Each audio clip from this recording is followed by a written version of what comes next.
sitting in temporarily for Chairman or Chairperson McCoy, who's on the way but will be late. So, Clerk, will you call the roll? Clerk.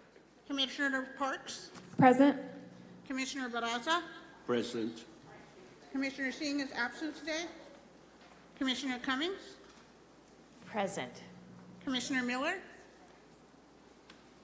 Commissioner Oputa? Present. Commissioner Vang, who will be late, you said. Vice Chair Dolan? Present. And Chair McCoy will be also late, as I believe. Okay, thank you. Roll call. Thank you. I now ask everyone to join me in the Pledge of Allegiance.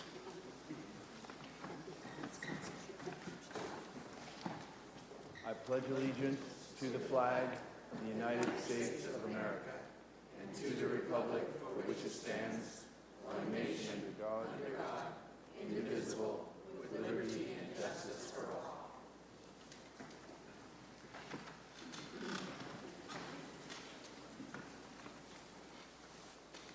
City Clerk, are there any changes to the agenda? Or Secretary, I'm sorry, are there any changes to the agenda? No, not at this time. There are no changes to the agenda. Thank you. So, seeing as that there are no changes, I will entertain a motion to approve the agenda. I'll make a motion to approve the agenda. Do I have a second? I second. So that was a motion by Commissioner Cummings and a second by Commissioner Oputa. City Clerk, will you conduct a roll call? And certainly, and just to let you know, because we are not, none of the commissioners are via Zoom, you can just ask if there's any opposition, or I can do a roll call vote, either way. Oh, yeah. Yes, that is correct.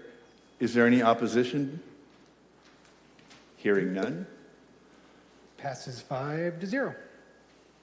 So we will now move on to approval of the minutes. Are there any changes to the minutes from January 23rd, 2023 or February 6th, 2023? We're approving both.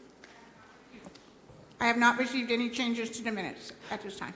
But as a clarification, we did update the minutes of January 23rd to reflect Commissioner Oputa's change that she requested.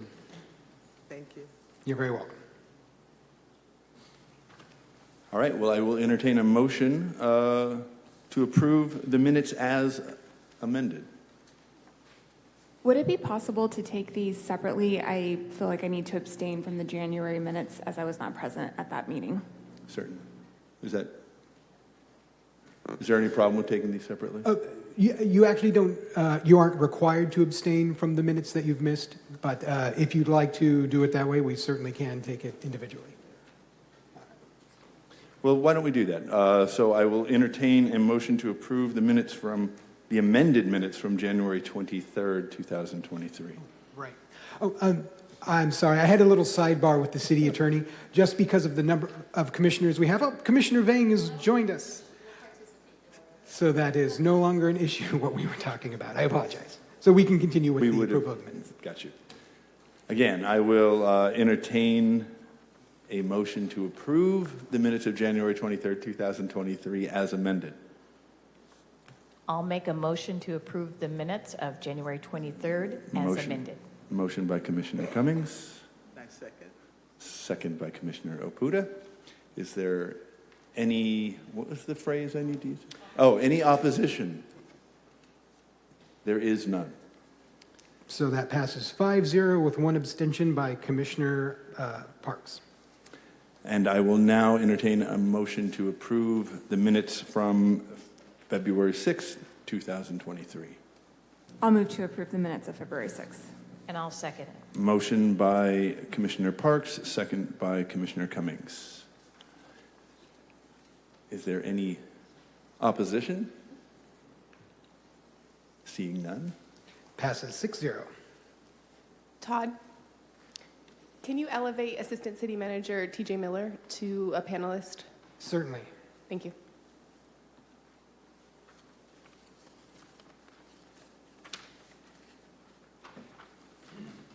Okay. We will now move on to subcommittee reports. This item is a discussion item for the commission, and no public comments will be taken related to this item. So as a point of information, the Outreach Subcommittee has automatically dissolved because they no longer have a specific task for the subcommittee to complete. The subcommittee may be reformed in the future should a specific task be identified for the committee to complete. So does the Cultural Arts Plan Subcommittee have an update it would like to provide the commission? This the center button, it'll turn green. Sorry about that, and I apologize for being late. The subcommittee will be meeting this Wednesday, March 1st again, and I'm happy to announce that the Culture and Arts will have a draft plan to review and be released for public comment on March 20th. That's all I have for today. Thank you, Commissioner Vang. Does the Parks Master Plan Subcommittee have an update it would like to provide to the commission? At present, there's no update to provide at this meeting. Thank you. Thank you, Commissioner Cummings. So we will now move on to member reports and comments. As a reminder, this is a time for commission members to report anything they feel important for the public or commission to know, but it is not a time for discussion. Commissioner Vang, any comments? No comment. Commissioner Barraza, any comments? Mr. Chairman, I wanted to thank the community, the folks that attended a very nice workshop in Southeast Fresno at Felipe Herrera Elementary School. Well attended, a lot of interest on the part of the community, and I want to thank all the folks that were able to attend that meeting. Thank you. Commissioner Oputa, any comments? I would just like to acknowledge, as we wrap up Black History Month, all of the wonderful events and activities, performances, lectures, movies, films that have been happening in our community. It's been a great month. Great, thank you. Commissioner Parks? Thank you, Chair. I do have a comment. Recognizing how critically important the Fresno Arts Council was in helping implement draft the Measure P ordinance, I made a special request that the commission, receive a presentation from Lilia Chavez to just kind of make everyone up here aware of what the intended role of the Arts Council in collaboration with the commission would be. My request wasn't honored, and I understand that an additional commission member also made a request to have the same presentation made. And again, we both feel that it's very important.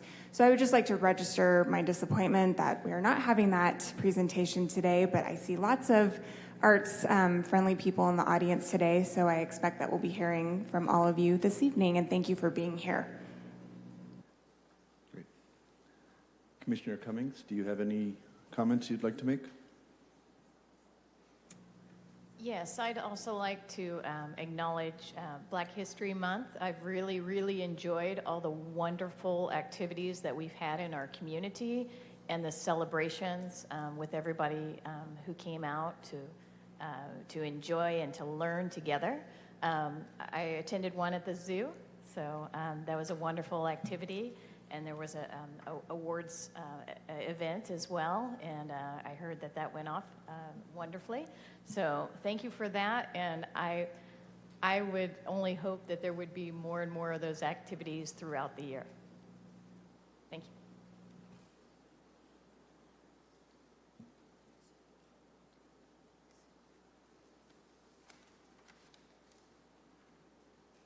Thank you, Commissioner Cummings. Commissioner Miller? Welcome. Any comments? Okay. I do have one comment, which is I would just like to say how delightful it is to be in person, to see. I actually have to say there are some of my fellow commissioners who I've only seen as little boxes on the screen. So it's very nice to actually see all of you and to see the public in person. I've always been very impressed by public participation in this commission via Zoom, but it's nice to see so many people engaged and involved today. So we will now move on to City Administration and Parks staff reports and comments. Shall I start with? I think TJ Miller is a panelist and has a couple comments.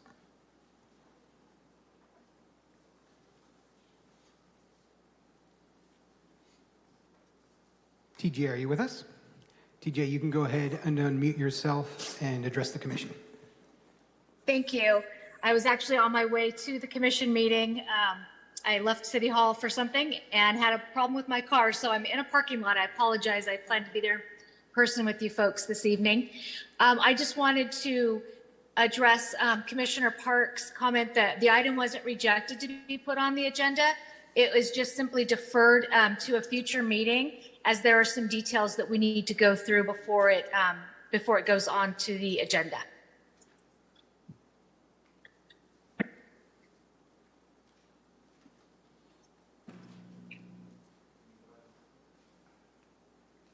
Anyone from Parks staff, any reports or comments for the commission? I do. Thank you, Commissioner Dolan. Aaron Aguirre, Parks Director. Just a few updates. Earlier this afternoon, the City of Fresno announced that the Parks Department will be extending our warming center hours. We will be extending through March 8th at 0800. So about another week or so with the looming storm and these cold temperatures, so we've extended that. So I wanted to get that out there. Additionally, you all received a memorandum today updating you all on the outreach efforts at our 4 highest needs parks. Those parks, Frank H. Ball, Dickey, Holmes, and Romaine Playgrounds. Attached to the memorandum are the outreach materials you can share with your constituents and network. So you all should have that in your inbox as of this afternoon. And then finally, tomorrow night, Radio Park, we are going through a whole new redesign. And tomorrow at 5:30, we will have our second community meeting. At that point, we'll go through the 30% schematic, the revised drawing, and also take input from the community on the various play amenities, splash parks, playgrounds, and so forth. So tomorrow afternoon, 5:30 p.m., the Radio Park design will be at the Art Museum, and we're looking forward to seeing each and every one of you there. Thank you.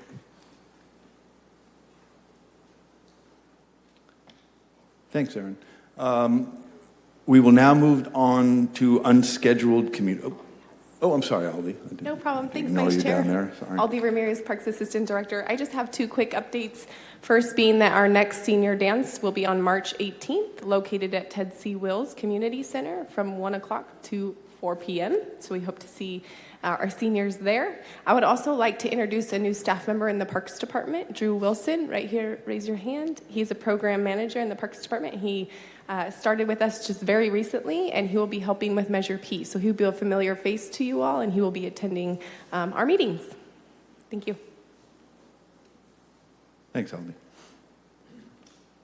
And welcome. So we will now move on to unscheduled communication. And I have a list of invited or speakers. So just to remind you that this is a chance for any member of the public to speak on any issue within the jurisdiction of the commission. You'll have up to 3 minutes. As a reminder, if you would like to comment on the scheduled workshop regarding pocket parks, now is the time to make a comment. And if you'd like to make a comment regarding any of the scheduled hearings, comments will be taken when each item is called. So first up is Lilia Chavez.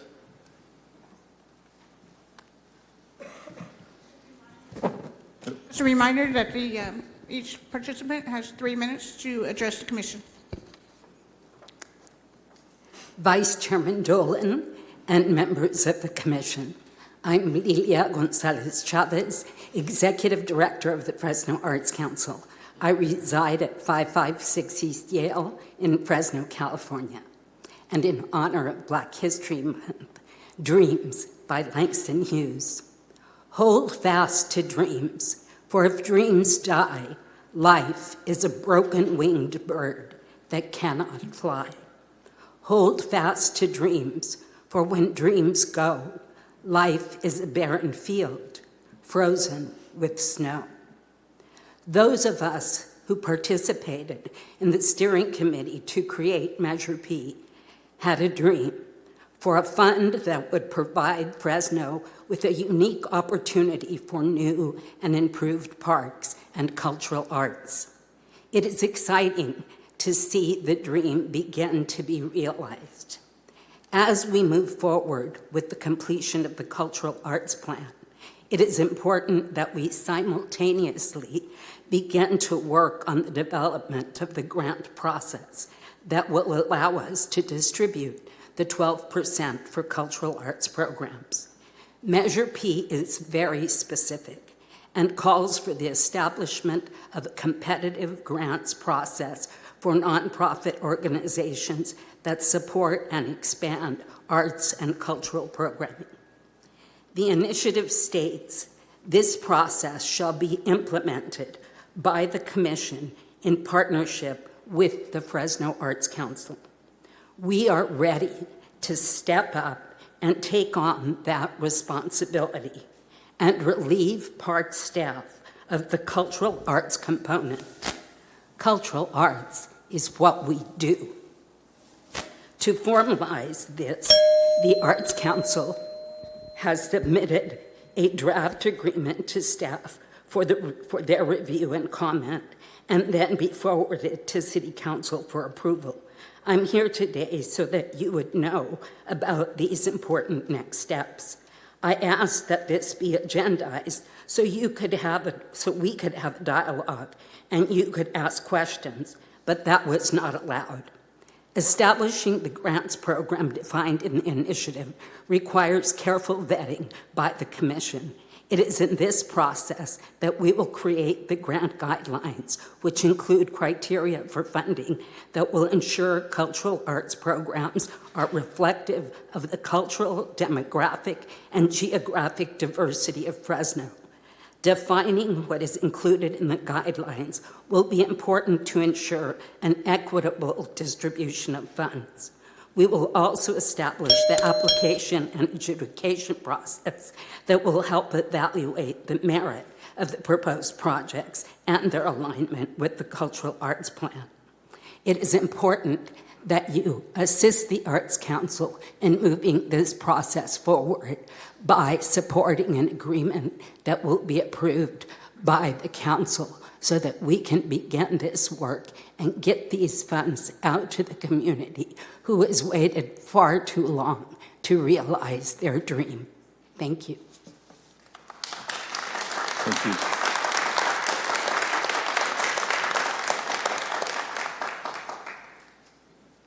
Next up, we have Chester Mizowitz. Mizowitz, thank you. As a reminder, sir, there's 3 minutes for comments. Yes, sir. Hello, I'm originally from Massachusetts. I now live in the Tower District, and I'm very happy to be there. I live there with my husband, Jerry. We've been there for 25 years. And when Jerry is from the first graduating class of McLean, and he was the class president, we come to Fresno to visit my in-laws. I fell in love with Fresno. And part of the reason was I love the Tower District. I love having a porch. Now, I love living in a big city. I love the cultural life. And I support the Fresno Arts Council being involved in the decision-making process for the grants portion of Measure P. They developed Art Hop. Art Hop opened up the downtown. It made the downtown what it is today. I believe that because it engaged people. The Fresno Arts Council is very good at understanding what's happening in the community and engaging the people in the community to be involved. So I support the Fresno Arts Council being involved in this decision.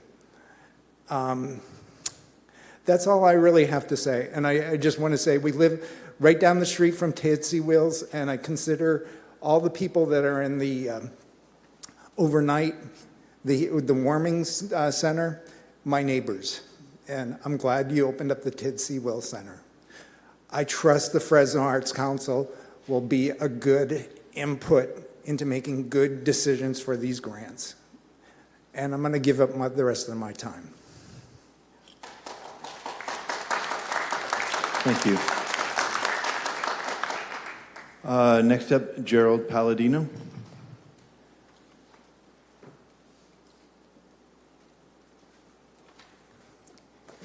It is a pleasure to address all of you today. I'm Gerald Palladino, and I represent not only the Arts Council as a member, but I'm president of the Board of Trustees for the Fresno Art Museum. The one point that I want to make is that the public voted in favor of Measure P, and part of that, and all of us involved, was a great part to support the arts. We support parks and recreation as well, but we do realize that the arts is an important entity. And the point I want to make is that it is essential that the Fresno Arts Council be part of that decision-making process. Thank you. Thank you. Next up, we have Michelle Tracy.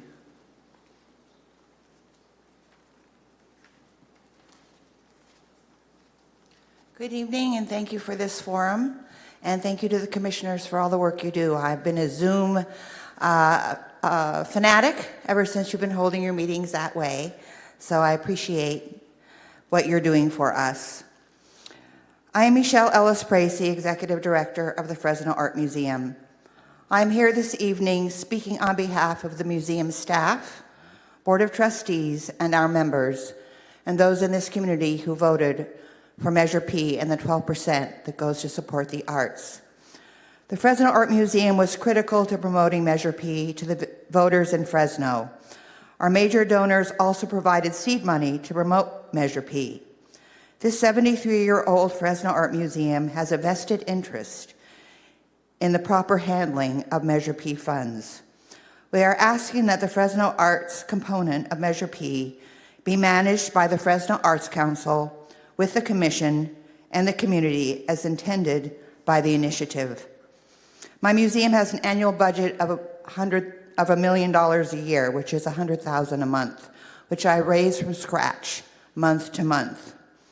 The funding coming from Measure P would help alleviate so many of our concerns for money. You cannot run a business without money, whether you're a profit or a nonprofit. We want to be on record that the Fresno Art Museum expects the Fresno Arts Council be instrumental in the grant and funding dissemination process of Measure P now and in the future. Eliminating the Fresno Arts Council expertise is not acceptable. Thank you very much.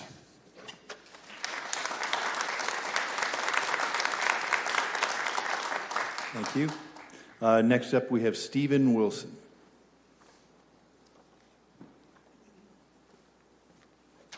Good evening, Vice Chair Dolan, Commissioners. Again, I also want to add my thanks to all of you for the work that you are doing to get Measure P implemented.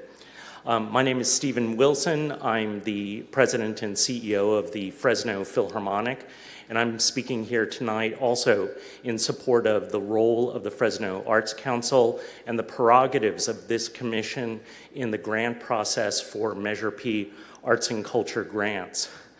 The Fresno Philharmonic, thousands of people from throughout the city of Fresno and beyond attend our concerts every year, and our Link Up education program reaches every elementary school in Fresno Unified. The Fresno Philharmonic was deeply involved in the campaign for Measure P, and we believe the language of the ordinance is quite clear on the role of this commission and the Fresno Arts Council. We certainly object to any attempt to rewrite the measure ordinance by the Parks Department or to thwart the will of the 62,000 people who voted for Measure P. Thank you. Thank you.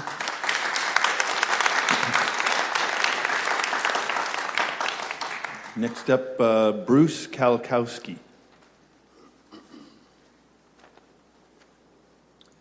Good evening, I'm Bruce Kalkowski. I'm the past president and current board member of the Fresno Arts Council.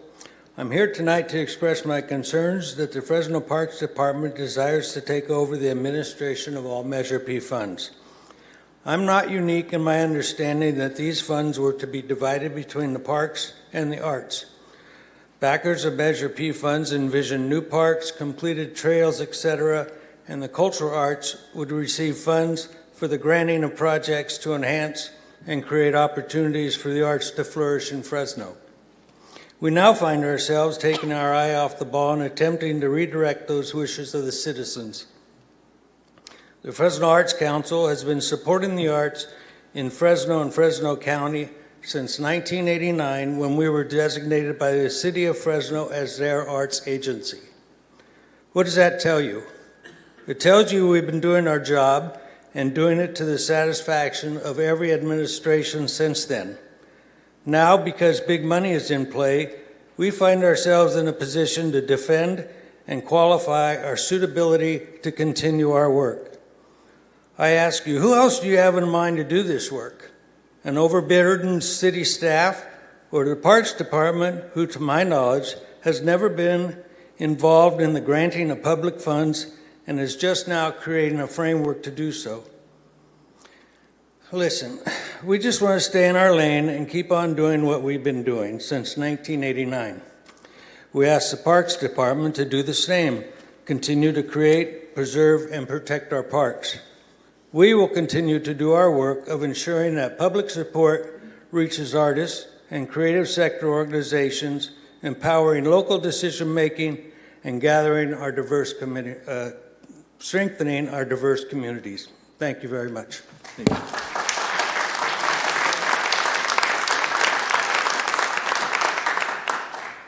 Next up, we have Vivian Paz.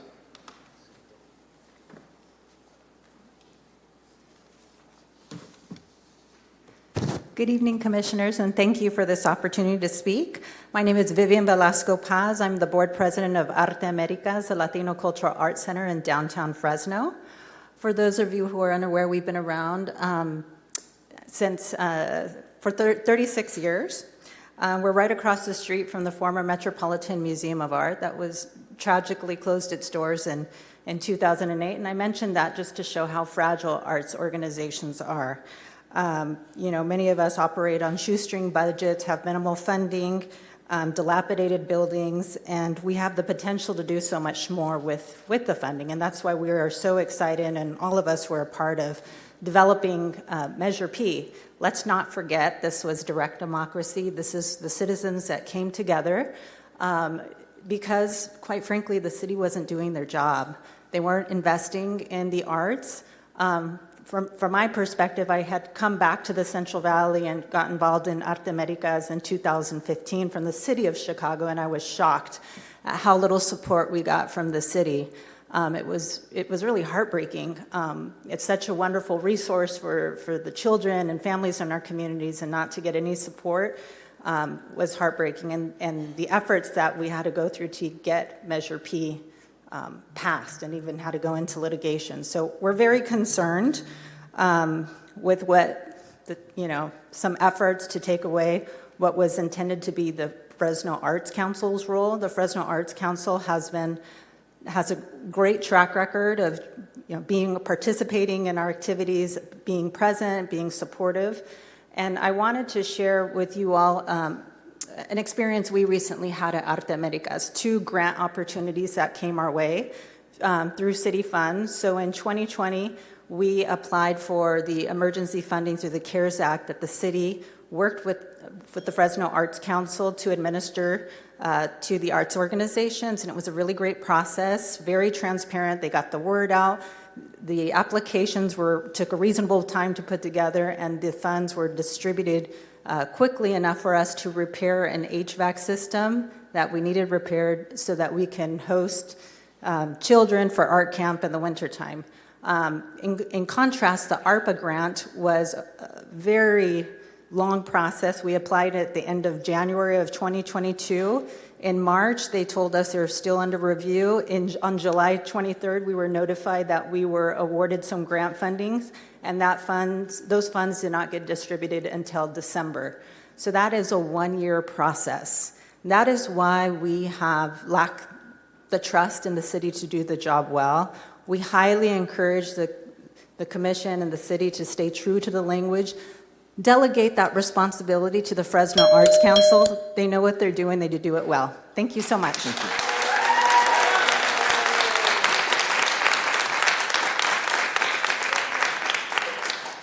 Next up, we have Julia Copeland.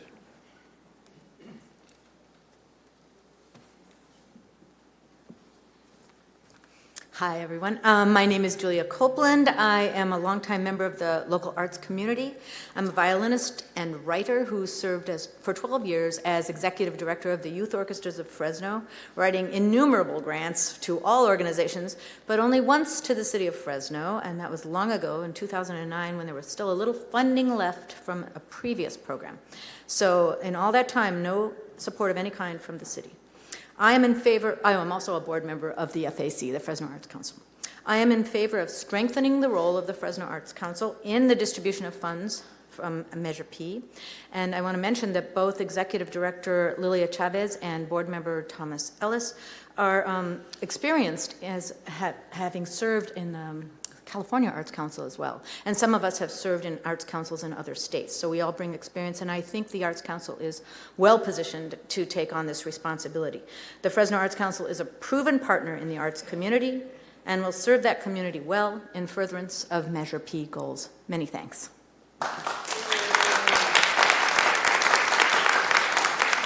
Next up, we have Nefesha Yisrael.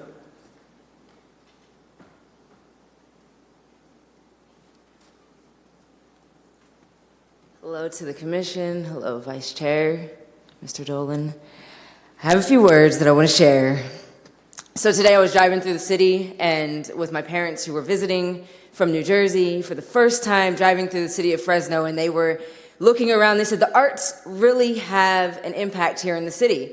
And this was not something provoked by me. Yes, I'm an artist, but they noticed, they could see that the arts really represented our city. It was really intrinsic, it was clear, it was well seen in our downtown area. And as the great Nina Simone once stated, she said, an artist's duty is to reflect the times. The arts is deeply embedded in the culture of any city. Artists create work that tells the story of the culture and cultures that they live, see, and experience. Culture does not exist without the arts. Fresno Arts Council understands this as they do the work of making space for artists and culture bearers to enhance our city. As the executive director of the African American Historical and Cultural Museum of the San Joaquin Valley, we have worked directly with the Fresno Arts Council. We would not be where we are without the expertise and investment of the Fresno Arts Council in the arts and culture here in Fresno. I go so far to state that there is not another institution in this city equipped to support the African American Museum in the way that the Fresno Arts Council has. A part of the legislation states the proceeds are utilized to fund specific purposes defined in Measure P ordinances, one being expanded access to arts and culture. We ask for the Commission to uphold the initiative's original intention that grants shall be implemented by the Commission in partnership with the Fresno Arts Council. Those are the direct words. The Fresno Arts Council sits in a unique position here in the city. They understand the arts. They understand culture. They understand that the arts can never be extracted from culture. I boldly state that they are the only organization in the city equipped to stand in the position to properly handle the funds available for cultural arts to ensure that our city continues to be a city that visitors like my parents can see how the arts really define our city. They're the foundation. They present who we are when visitors visit. That's all I got for you today. Thank you.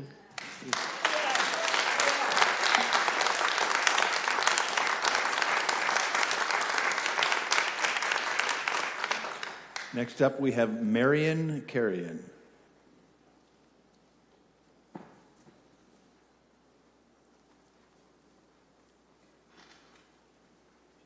Good evening, Commissioners, and thank you for the opportunity to speak with you tonight.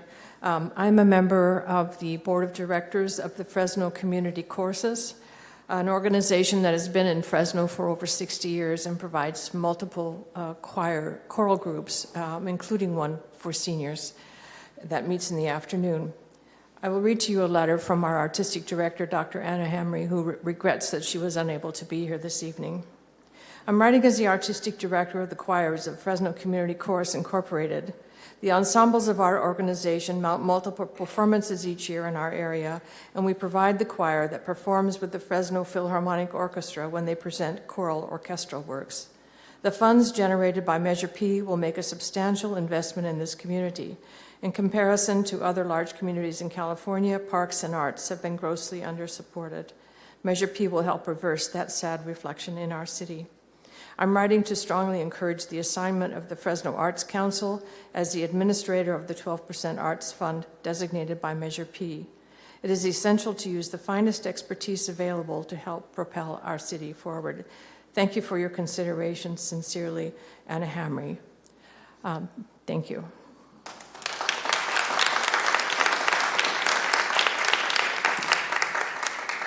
Next speaker will be Victor Chavez. You have 3 minutes, sir.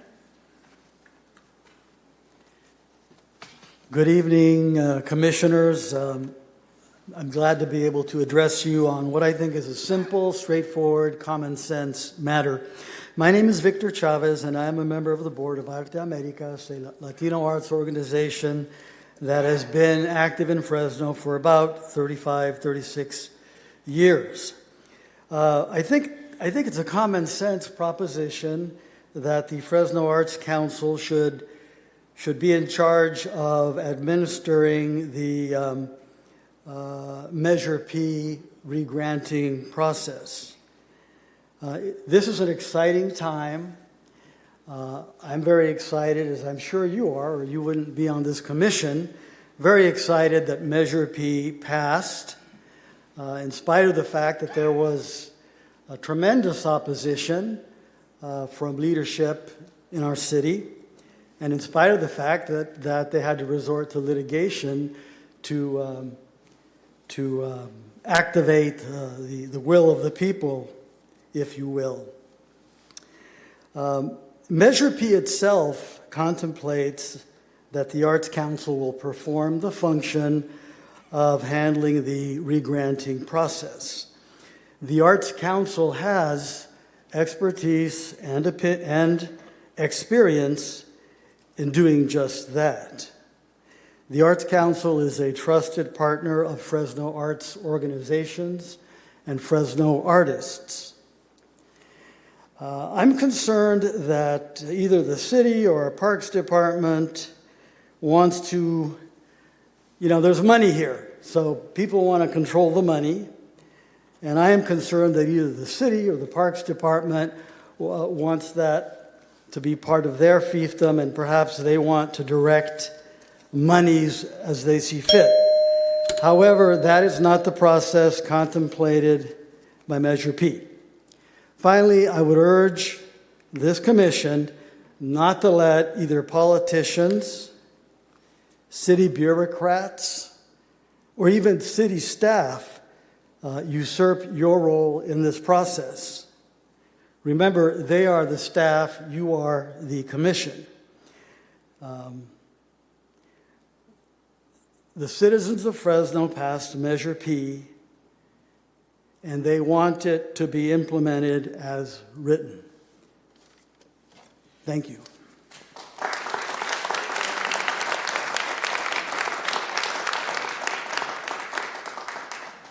Our next speaker is Lori Hunter.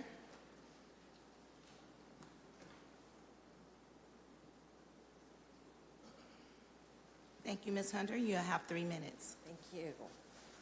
Good evening. Thank you all for doing what you do. It's a big job. My name is Lori Hunter.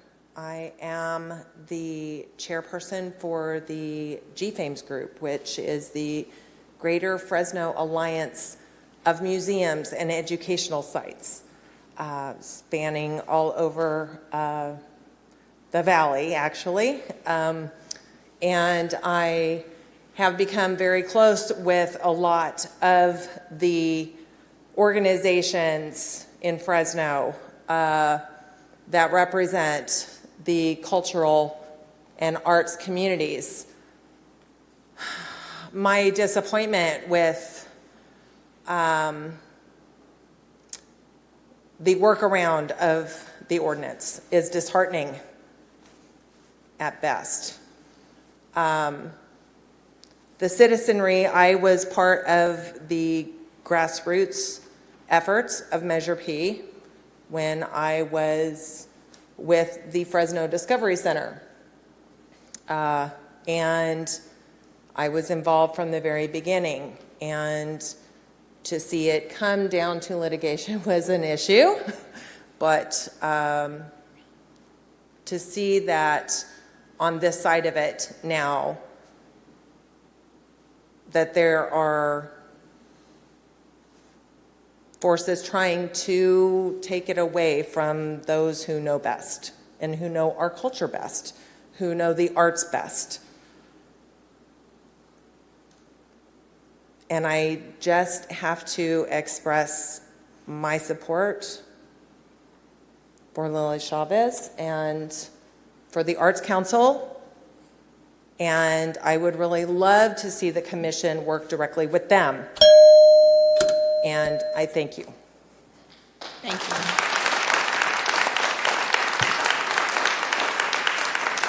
Just as a reminder, when the bell dings once, you have 1 minute left. Our next speaker will be Jose Luis Barraza.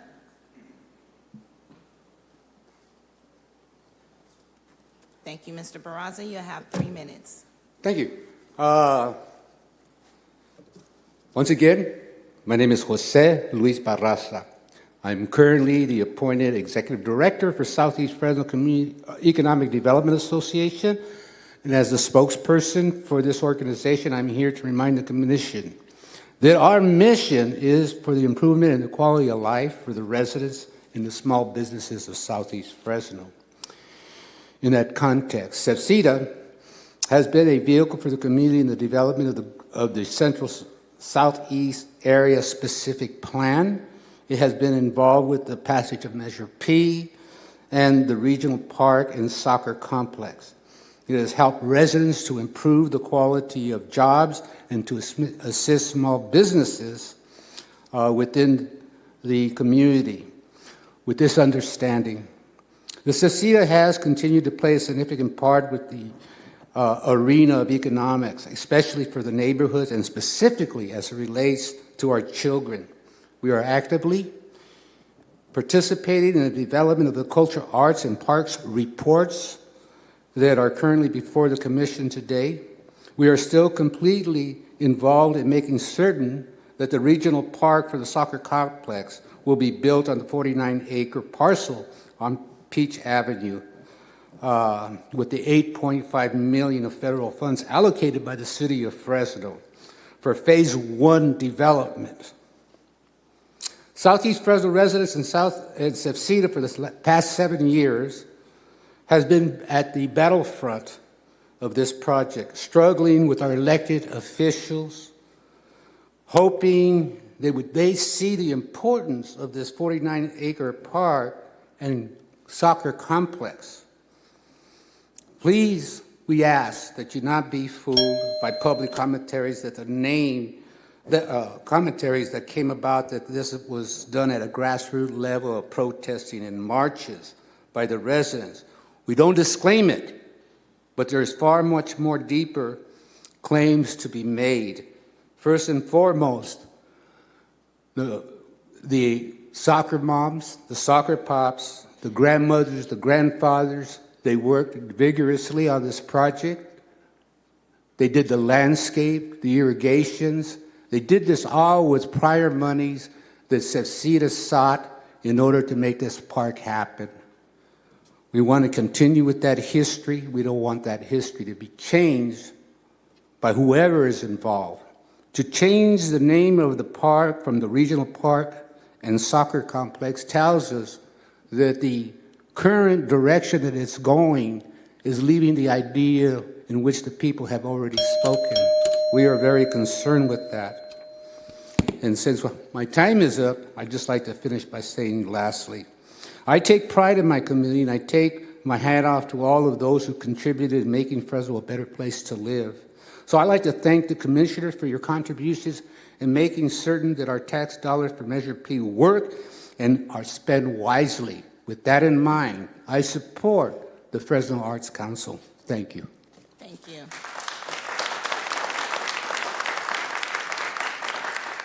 Our next speaker is Matthew Gillian.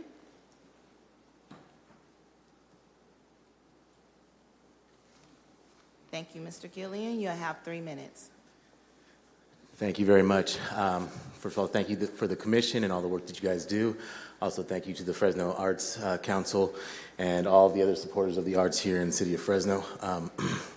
I've grown up here for most of my life, and since the age of 3, I've been introduced and a part of the arts. Forgive me, I also meant to state that I'm here on behalf of the Lively Arts Foundation, as I'm a board member with them now.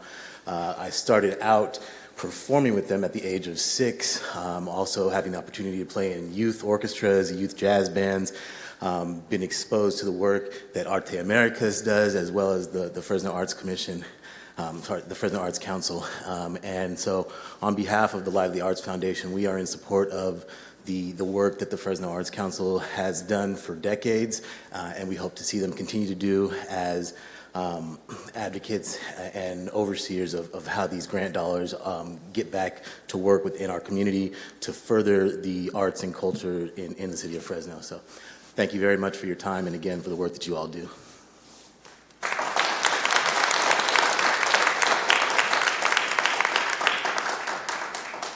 Our next speaker will be Caleb Durate.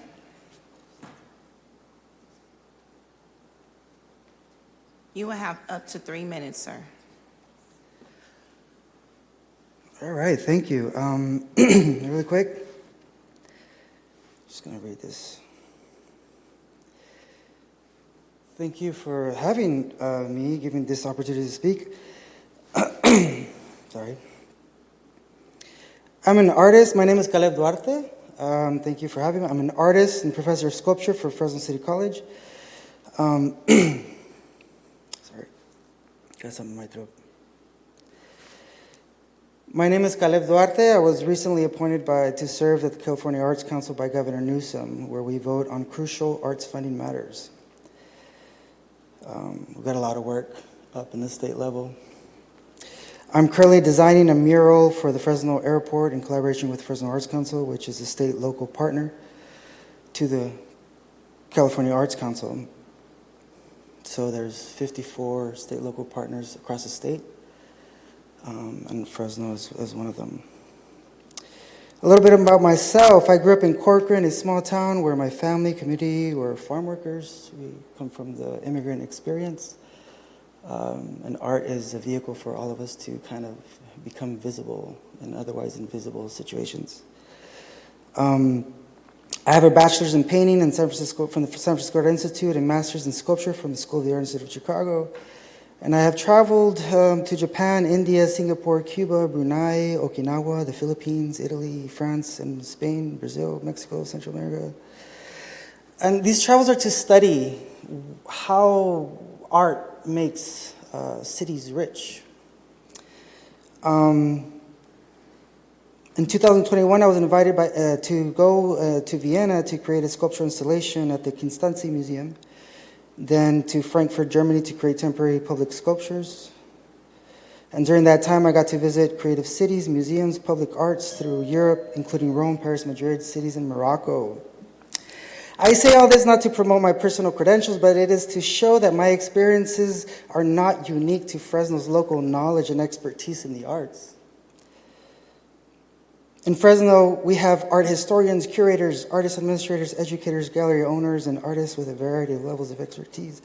We dedicate our lives to understanding and implementing the rich benefits that art has in cities. We visit sculptural parks, attend seminars, and participate in panel discussions.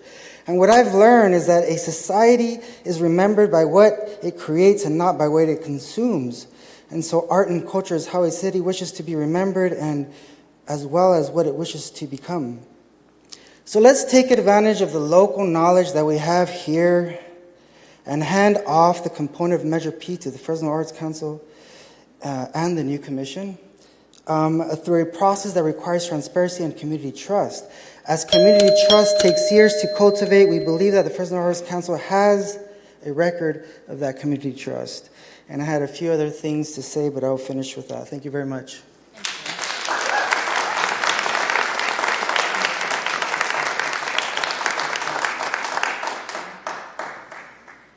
Our next speaker will be Tiffany Magnum.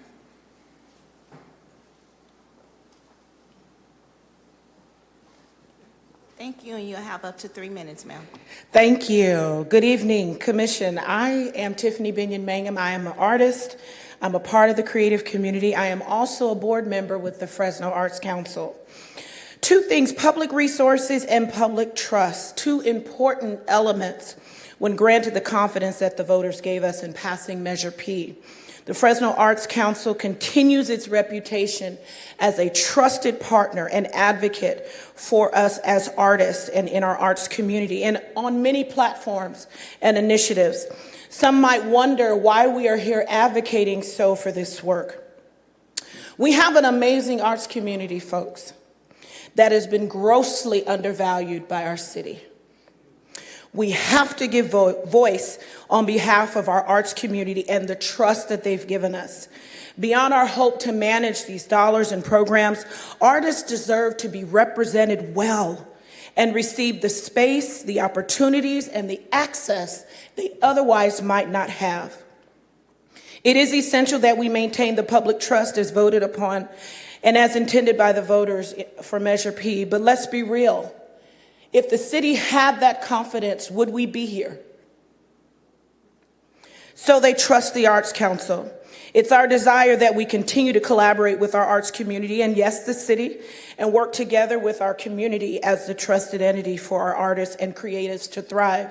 It's important we go beyond what we think may suffice and that the city might keep us involved, but it's important that we pursue what is right on behalf of our artists, that keeping the Fresno Arts Council as the trusted voice and advocate to facilitate the growth of our arts community and simultaneously build upon the confidence that the public has given us.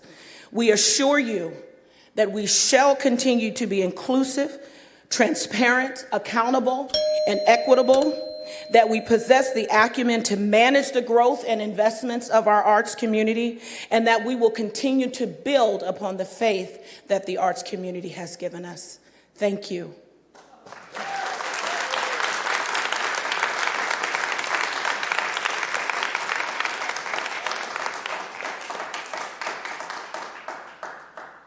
Our next speaker will be Art Grant. I'm sorry if I'm mispronouncing the last name. No, Daniel Jansen, my bad.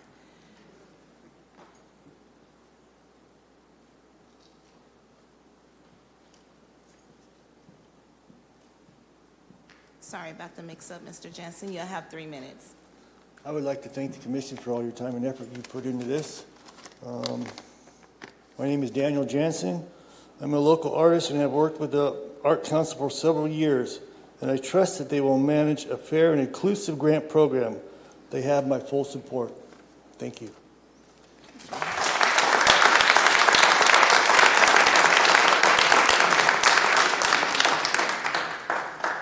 Our next speaker will be David A. Fox.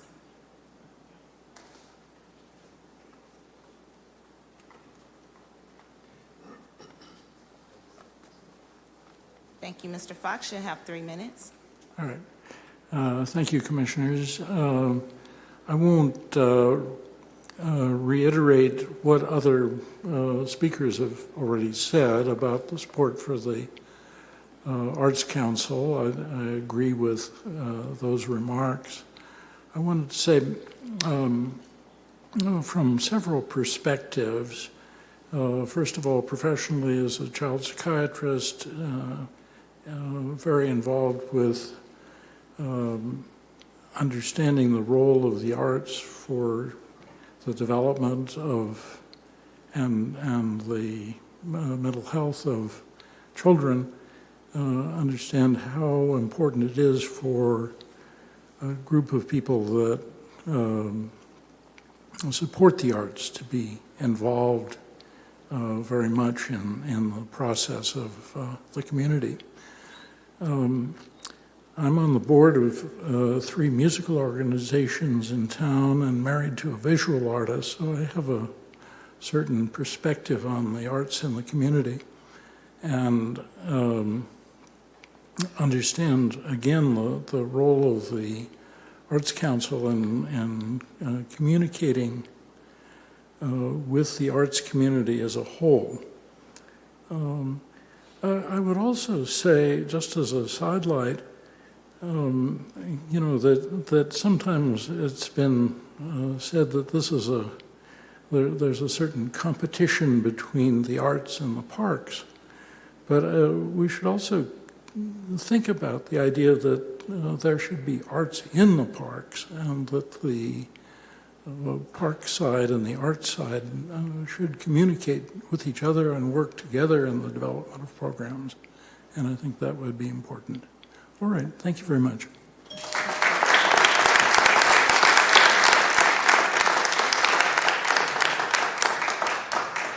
That was my last yellow card. Before I close public comment, I would like to go back out.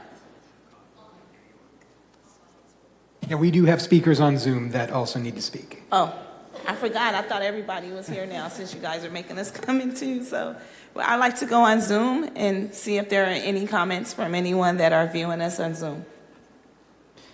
Okay, I think we'll go with Michael Ann. I don't have Michael Ann Lewis. You have 3 minutes to speak. Good evening. Sorry about I'm going to protest a little bit today. I'd like to make a comment about the warming centers. I've been working out from the Maxey Parks Community Center, and I understand that the unhoused need to be sheltered and away from the elements outside. However, I don't think anybody from the commission has been there to visit to see what happens there. And trying to accommodate the homeless, we've also cut out the rest of the community, which it is a community center. We have people who come in to try to do a little exercising. They cannot do that right now because the staff is busy cleaning up the gym all day long. We have young men who come in to get some refuse for playing basketball. Some of them bring their toddlers in with them to make it a community effort. We have the after-school program of which the children cannot come because the unhoused are there and are blocking at some points the entrance to get in. They're leaving a lot of trash, crack pipes, things of that nature there. No one is there to help vet them. There's no mental health assistance there for them. And now it's become a hangout center. And I'm afraid that once the community warming center session is over, we will have a problem because there is a gas station next door where they can buy cheap liquor and come over and pass out and get drunk, or while they're drunk and pass out and sleep off their hangovers. There's drug dealing going on a few blocks away that they now have access to. And then some of them just come and hang out like they do at some of the homeless camps. So I would ask the commission or any of you to come over and visit Maxey Parks and maybe some of the other warming centers and see what has happened. I think this could have been done a little bit differently, and I would like you all to see so that the challenge next year, we can help everybody. It is a community center, but we shouldn't sacrifice one element of the community for another. Thank you.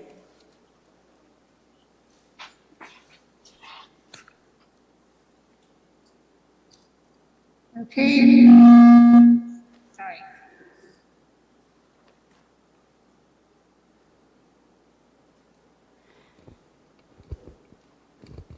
Next, we have Francine Farber. Please remember, you have 3 minutes to talk.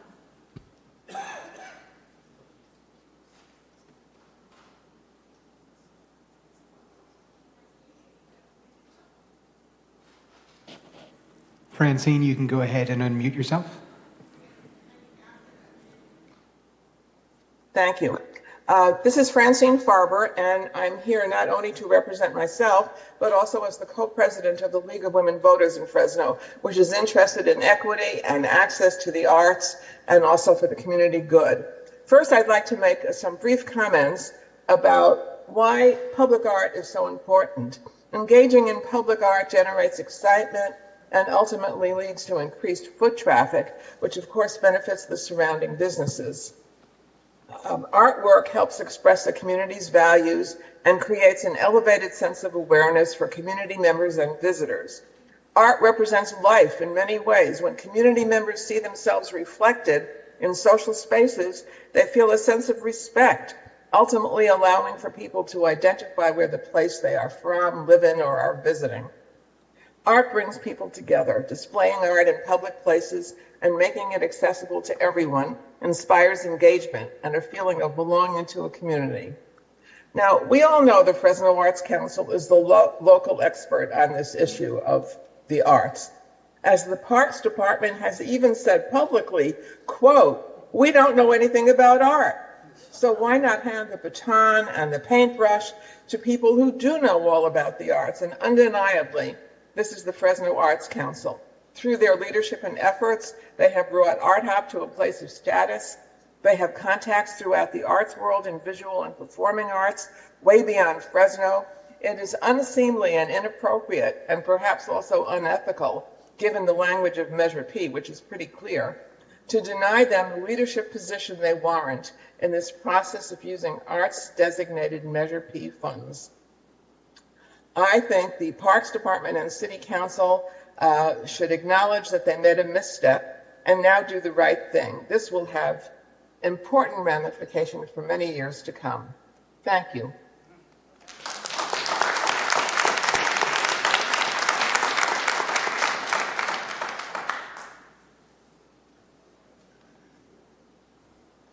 Next, we have Anthony.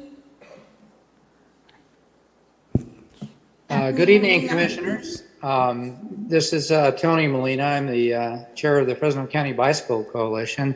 And speaking as a citizen who supported Measure C, I would like to speak strongly in favor of the Fresno Arts Council being named as the manager for the grants award process, and I think I would like to join the chorus of eloquent and passionate speakers here who have spoken in favor. So I would like to just say, as a non-arts organization, we are very interested in partnering with the city and with the Parks Commission, and we are actually in the process of partnering with the Arts Council on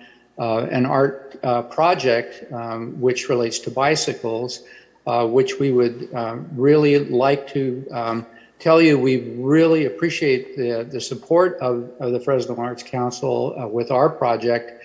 And I think, as you can tell from the comments this evening, that there is a widespread support for the Arts Council. So thank you very much. I will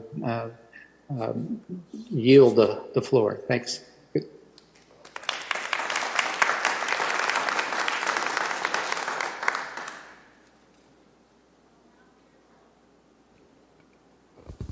We'll now hear from Lisa Flores.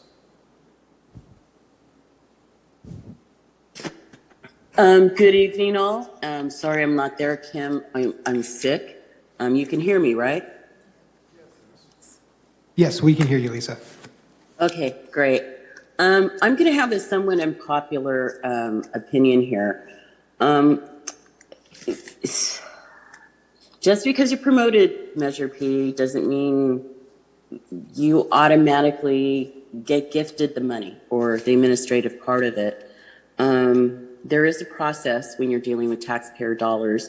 There are checks and balances. There needs to be government oversight, unfortunately, because this is taxpayers' dollars. This is not from just 62,000 people that voted for Measure P. It's from everybody that spends any money in the city of Fresno.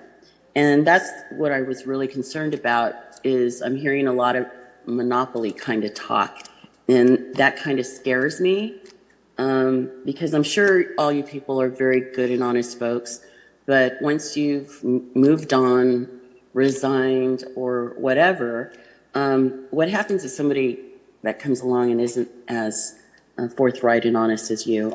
That's my concern. The second thing I also want to bring up is the Arts Council should be involved in the grant review process, because they're kind of more of an expert than the Parks Department. Also, too, everybody that's concerned about this money in Measure P, I would be really concerned about what possibly the Fresno Zoo Authority and Chaffee Zoo may be doing in their run for Measure P money, because it's coming, because they don't have the money it's going to take for them to build those monstrosities in the park I use. And I would hope that if they build parking structures in the park, that you provide them absolutely no art enhancement, because you're going to kill off the park. So I look forward to you coming out and joining that fight to keep the park a park. Wow. And also, too, one last thing, because everybody else ran over, so I'm just going to run over just a little bit.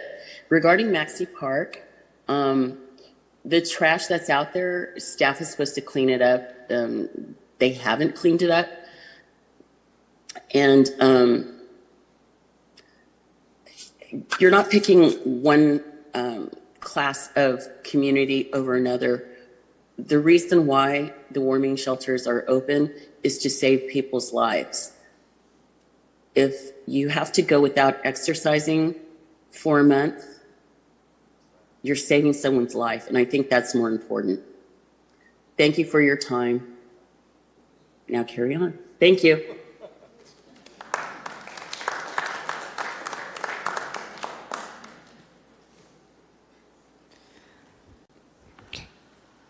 The next speaker is Kay Birkin. Okay. I'm unmuted. Thank you. My name is Kay Birkin. I'm with the League of Women Voters of Fresno. The Measure P language says specifically that grants funded pursuant to this paragraph, and we're talking about the expanded access to art and culture, shall be implemented by the Commission in partnership with the Fresno Arts Council. They're not given an advisory role here. They are given responsibility for the implementation of that money. Certainly the city needs oversight. They have the fiduciary responsibility for taxpayer funds, but the grants are to be implemented by these people. And these groups, you, the commission, along with the Fresno Arts Council, and I'm very much concerned with what seems to be the usurpation of this responsibility by the Parks Department administration. And I'd like to see, I hope that there's some correction of the Parks Administration apparent opinion that the Parks Department would be administering this arts funding in defiance of the language of Measure P. Thank you.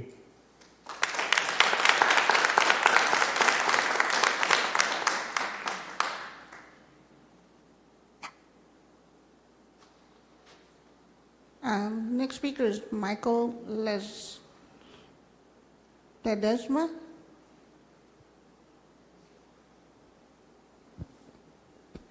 Yes, hello, can you hear me? Yes, we can hear you. Perfect.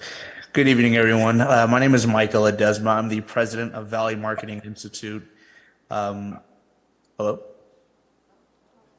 Okay, perfect. So what I really want to speak on is not so much the slide that you guys have in front of you, just hearing everyone's complaint, as well as proposals, as well as initiatives and voting for Measure P. I do believe that to provide a solution, whether it be for an advisory role, as a lady just spoke before me spoke on, as well as the lady before her talked about when it came to if chair members were to retire and worrying about people coming in being greedy, it would be to invite the youth. So everything that we're doing for this measure is essentially to provide a safe haven and to also enhance the community for the youth. Everything that the youth has done, whether it's arts, whether it's sports, it's giving them a safe place and being able to, like I said, enhance everything that they have to show and showcase.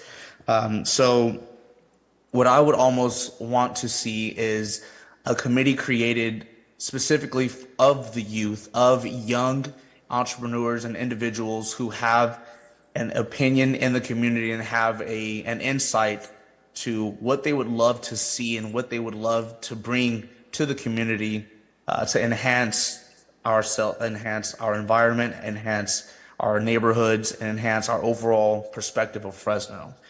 As you guys are seeing what's in front of you, this is can everyone see this?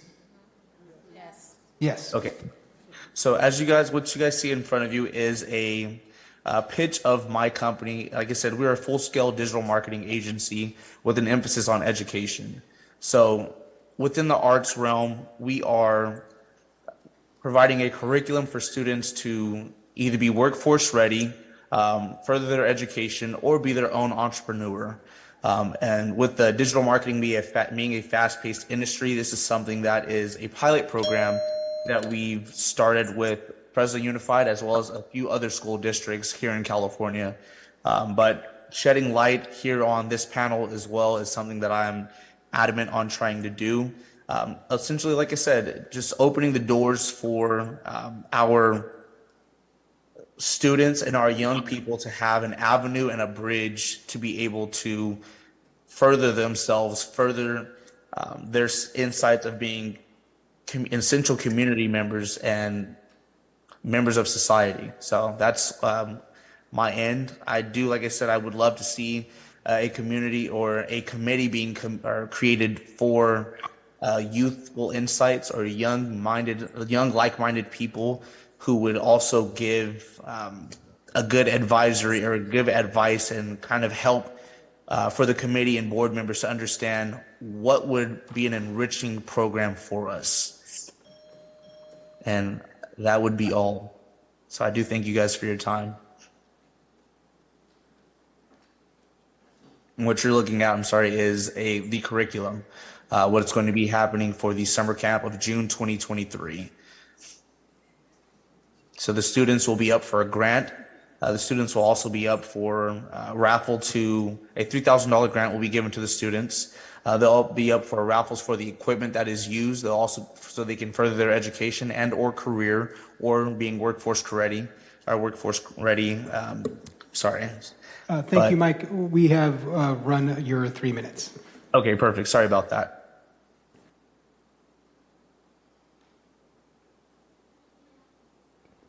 Next, we have Nicholas Rasmussen. Nicholas? Good evening. Thank you for having me. Thank you for being here.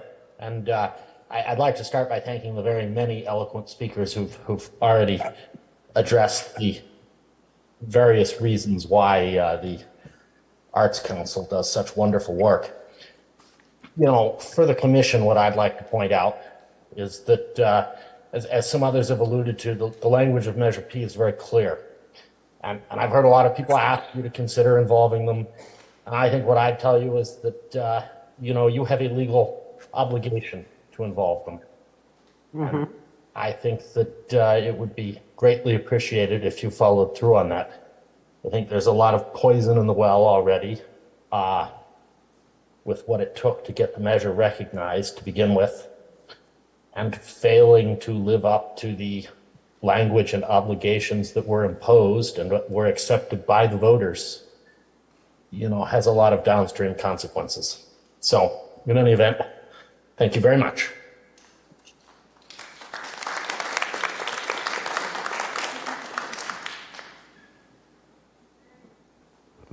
Eric Payne. Please, 3 minutes, please.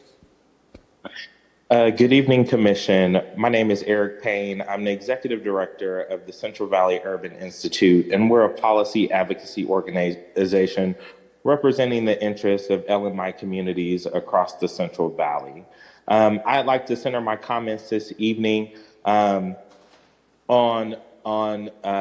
the Fresno Arts Council being a trusted voice in our community. as one of the primary architects of Measure P, we went into this with good faith as an organization that all communities on the margins would be represented in this measure through arts, through culture, through folklorico, ensuring that our Southeast Asian community would one day have a Hmong museum that they can stand and be proud of, and long-standing institutional anchors in our community like the San Joaquin Valley African American Historical and Cultural Museum would shine again.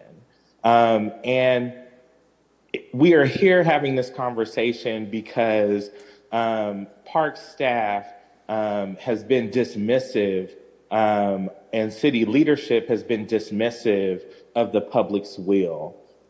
We know that this is only our first bite at the apple.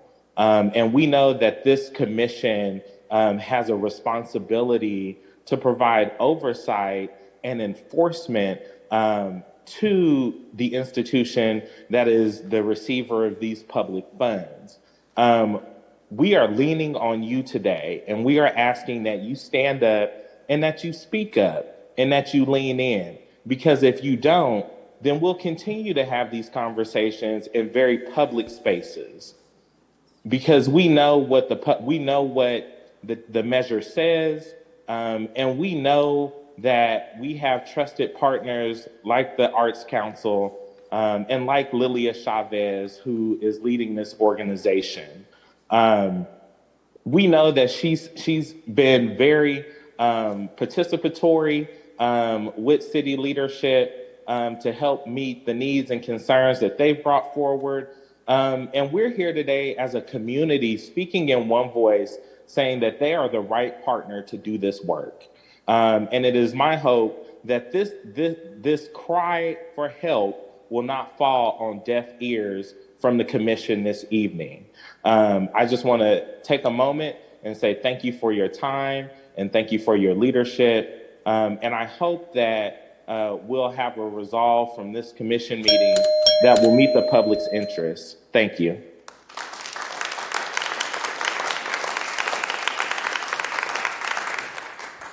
And I believe we have one more speaker left, and that is Brandy News Villegas. Hi, thank you. I really appreciate the lively conversation. Sorry about that. Go ahead, Brandy. Oh, okay, there is. Excuse me, I have a bit of a cold. Very grateful to see all the people who have turned out. Very grateful for those who've spoken before regarding the arts. As an artist myself, a supporter of the arts in Fresno and a member of several arts organizations in Fresno, including one that is being supported by the Fresno Arts Council. I agree and stand with the asks that have been brought before us. I was at the cultural arts plan workshops, and the overwhelming request was for more financial support for the arts venues, especially those in underserved parts of the community and artists themselves. And who decides how to support this is important, and the Fresno Art Council should be that entity. So I stand in support of that. As well, I'm thankful that the warming centers are open for another week during the impending storms near freezing weather, and I hope that it stays open during the cold winter weather even longer. And I appreciate the staff. They have been wonderful and are also grateful that this is open. Thank you for the audience member who acknowledged that those who stay there are at Tennessee Wells are their neighbors. I have the privilege of getting to know many of them over the last 2 months, and I'm very grateful. It's been life-saving. It's been a place of refuge and rest for so many, including elderly, disabled, a young man that we're helping that recently lost his only family and his home.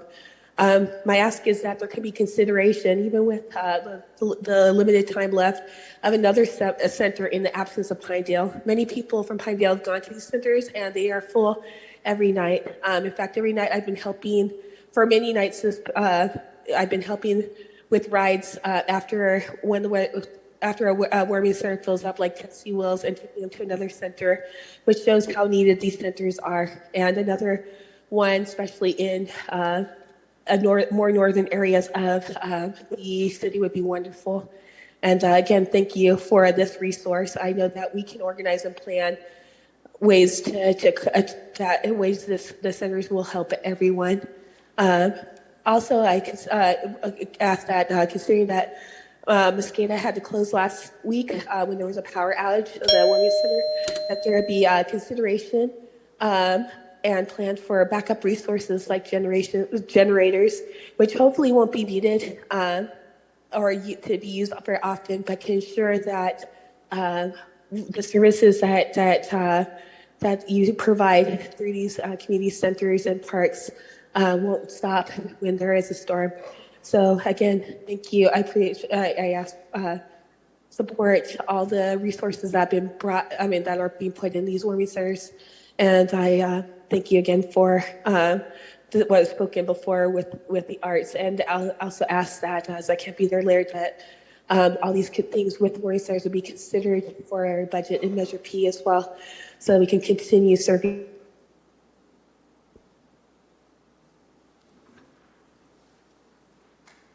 Thank you, Brenda.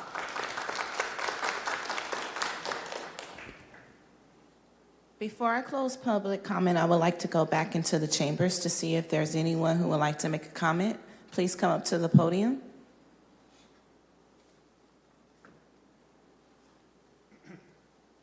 And you will have up to 3 minutes, sir. Thank you. My name is Keith Seaman. I'm a member of Fig Tree Gallery and the larger community at Van Ness and Mono, group of artists and the area where Art Hop actually began. I'm also a member of the League of Women Voters. I'm also a citizen of Fresno and a voter, and I voted for Measure P. And my concern is that the intent of the voters is potentially being subverted by people who are interested in a large pool of money that could be used for purposes that may not be within the purview of Measure P. And I have a few examples of things that have happened that make me concerned. One of the things is the purchase of the Tower Theater, which I was totally in favor of. But I found out that a portion of Measure P funds, and not from the cultural arts portion, but Measure P funds were used to purchase the Tower Theater. So for me, that's an example of a good idea supported by a bad decision. And I'm concerned that it was a very convenient place for the city to go for funds. And I'm concerned that that could happen again. Another thing that concerns me is the implementation, the cultural arts implementation process. I know that there are independent consultants that are working on the Measure P cultural arts plan. And I actually went to what I think was the first meeting at Fresno High School. And I was very excited to go there. But when I got there, what I ran into and what I experienced was not a dialogue. It was a very scripted evening where it was a feel good about Fresno experience where we all talked about what we liked about Fresno, what we'd like to see. But there was no time for dialogue. It was so heavily scripted that there were just maybe 20 minutes left for dialogue afterwards, and dialogue wasn't well received. And it seems to me that trying to find out what people in Fresno want to have happen with cultural art funds is putting the cart before the horse, because after all, what people in Fresno want for cultural arts and want from Measure P money is going to be defined by grant applications. We won't know what people in Fresno want until the grant applications come in. And it seems to me that the group that is most capable of putting that process together is the Fresno Arts Council. I can't imagine what they could have done with $150,000 that went to the consultants. Is my time up? Okay, thank you. I appreciate that.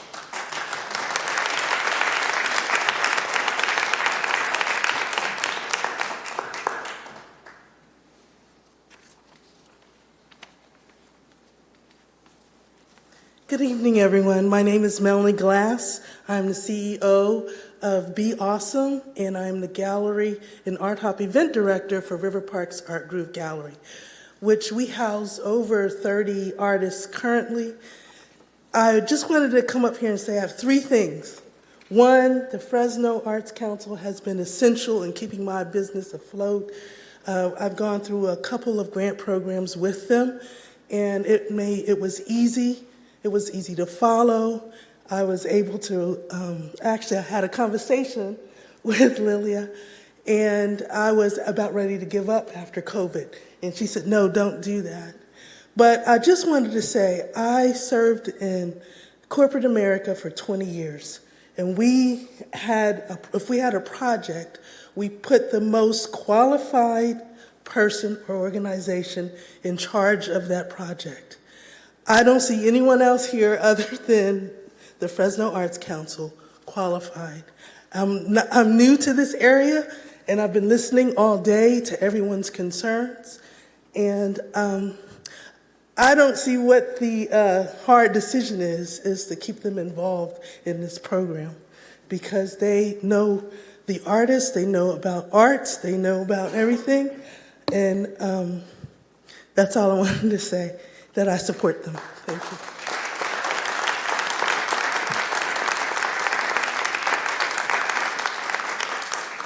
Thank you. I will now close public comment, and we will move on to workshops. ID number 23-309, workshop on the park classification of a pocket park as defined in the Parks Master Plan and the number of City of Fresno pocket parks. Would someone from the Parks Department please begin the presentation? Hello, good evening, Chair McCoy, members of the Commission.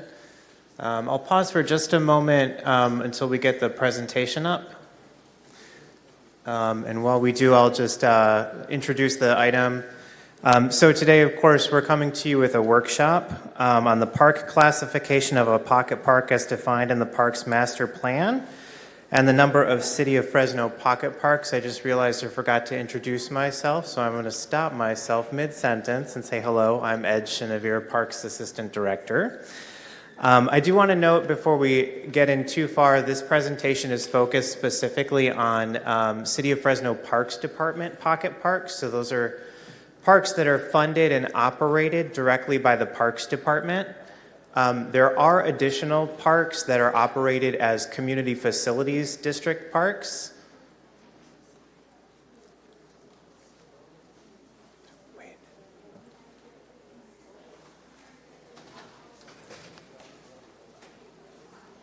Oh, okay, got it. So there are additional parks that are operated under community facilities district agreements. So those are maintained by the Public Works Department, but funded through a mechanism that goes through the property tax system. Those fundings, that funding nor the operation thereof of those parks is run through the Parks Department. So the Public Works Department has agreed to return to this commission and give you a presentation on those parks specifically.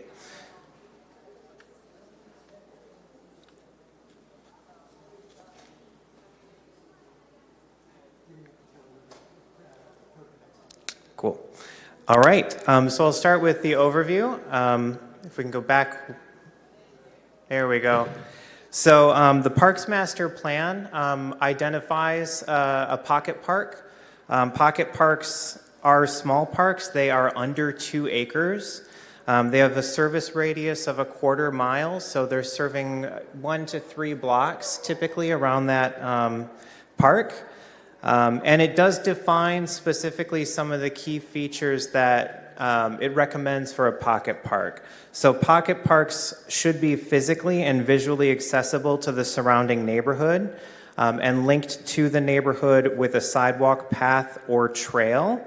And also, pocket parks, vehicular access and parking are not required. So pocket parks typically are accessed by residents who live in the immediate neighborhood, who access the park on foot, or they are, in some cases, they have on-site street parking. Oh, sorry, yep, okay, we're good here. Apologies. Next up, whoops, I think we jumped up one ahead too far. So the function of a pocket park, one more back. That one. Okay, good. I'll let you know. So the function of pocket parks as defined in the Parks Master Plan, they're intended to be small, comfortable, open, inviting social spaces. These are designed to have an efficient use of space. So there's not a lot of space here. We want to pack as many amenities into that park as possible to serve that neighborhood. And they're designed to allow people to engage in either active or passive activity. And by way of example, on the right there, go back one. So I'll keep my hands down. We have Cultural Arts District Park. Cultural Arts District Park, or CAD, is a great example of a pocket park. At Cultural Arts District Park, you have benches and you have a small play structure. And you also have this beautiful illuminated shade structure, which serves as an outdoor amphitheater of sorts or gathering space. So it has some really unique features that really contribute to the identity of that neighborhood, which is one of the key features of a pocket park. Kind of gives that ability for a neighborhood to really have a park that's within walking distance that they can readily identify with. Next slide. There we go. So overview, just a quick overview here of how pocket parks are presented in the Measure P ordinance. So on the left, you'll see a Measure P expenditure category 1 for improving and maintaining safe, clean neighborhood parks and playgrounds. Of course, this is a 46% of Measure P funding, which is allocated to operate and maintain our existing parks.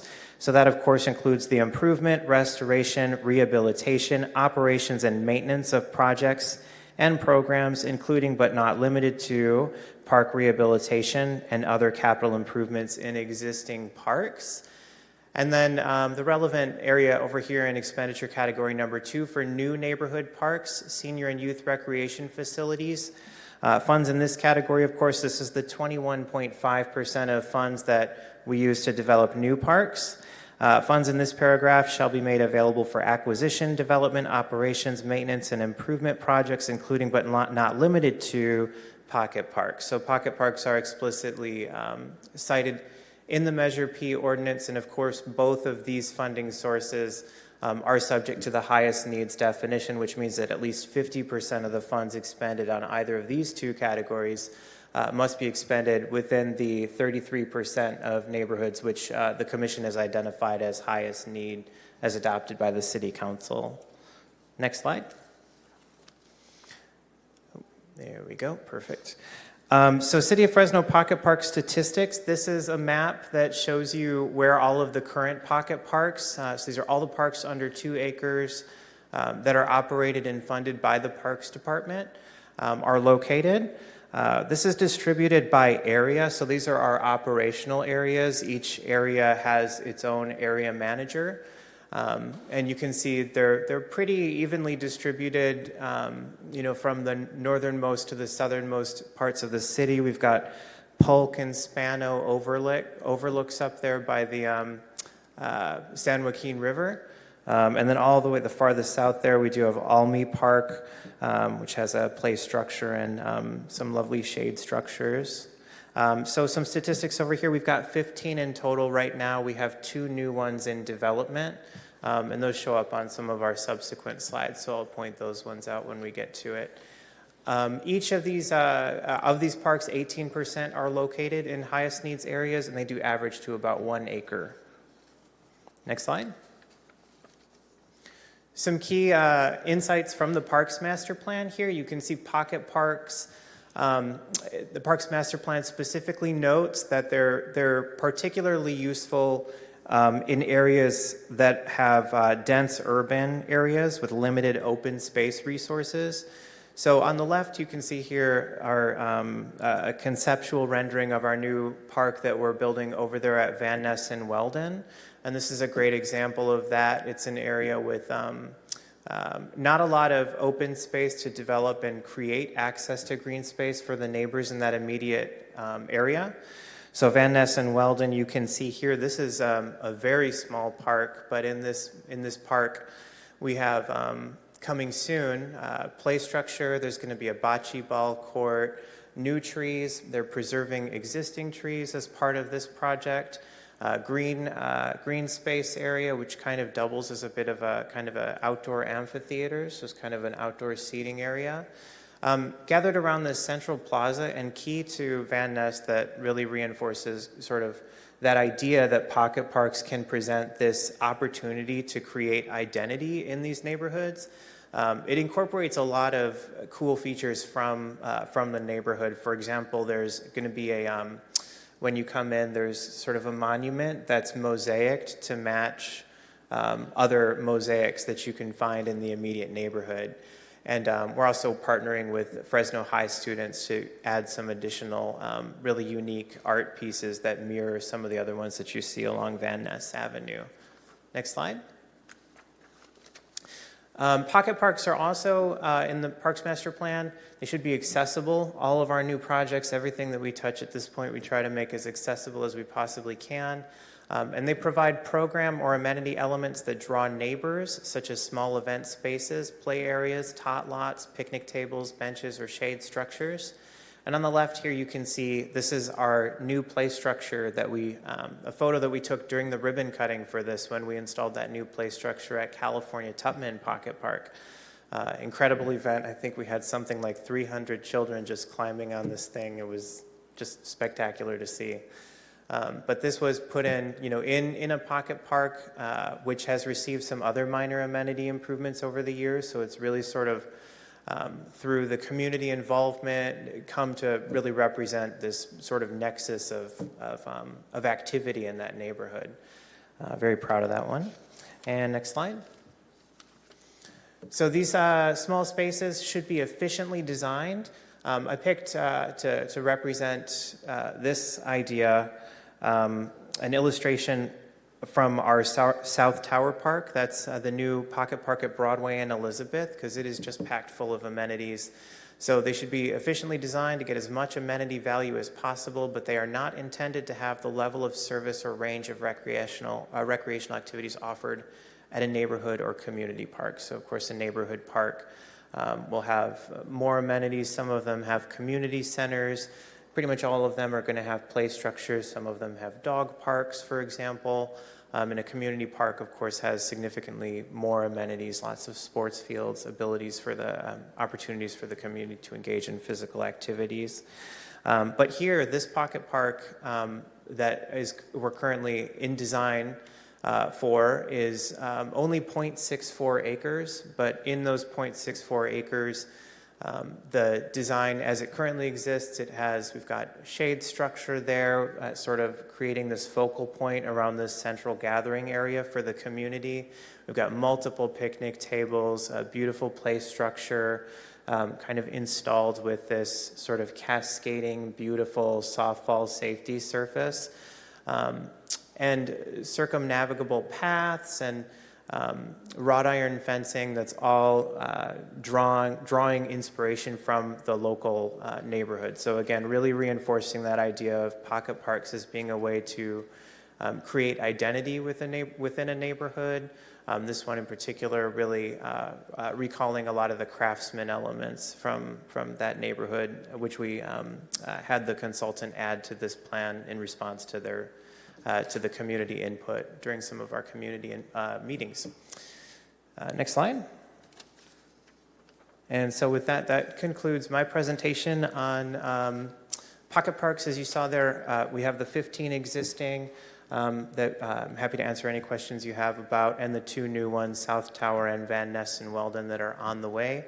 And then, of course, we'll have Public Works come back and give you a presentation on the Community Facilities District Parks as well. So with that, I can take any questions you may have.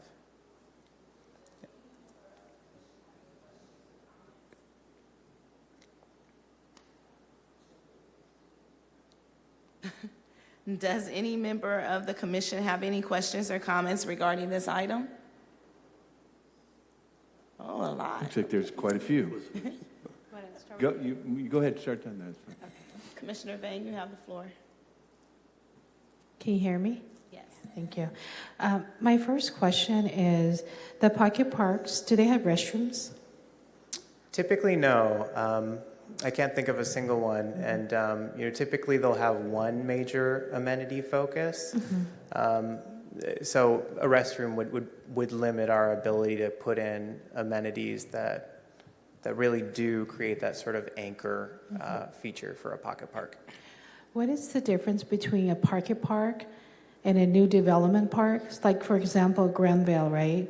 The new development, they have two small pocket park. Is that operated by the city or is it operated by Granville on Fowler between Clinton and Shell and Armstrong?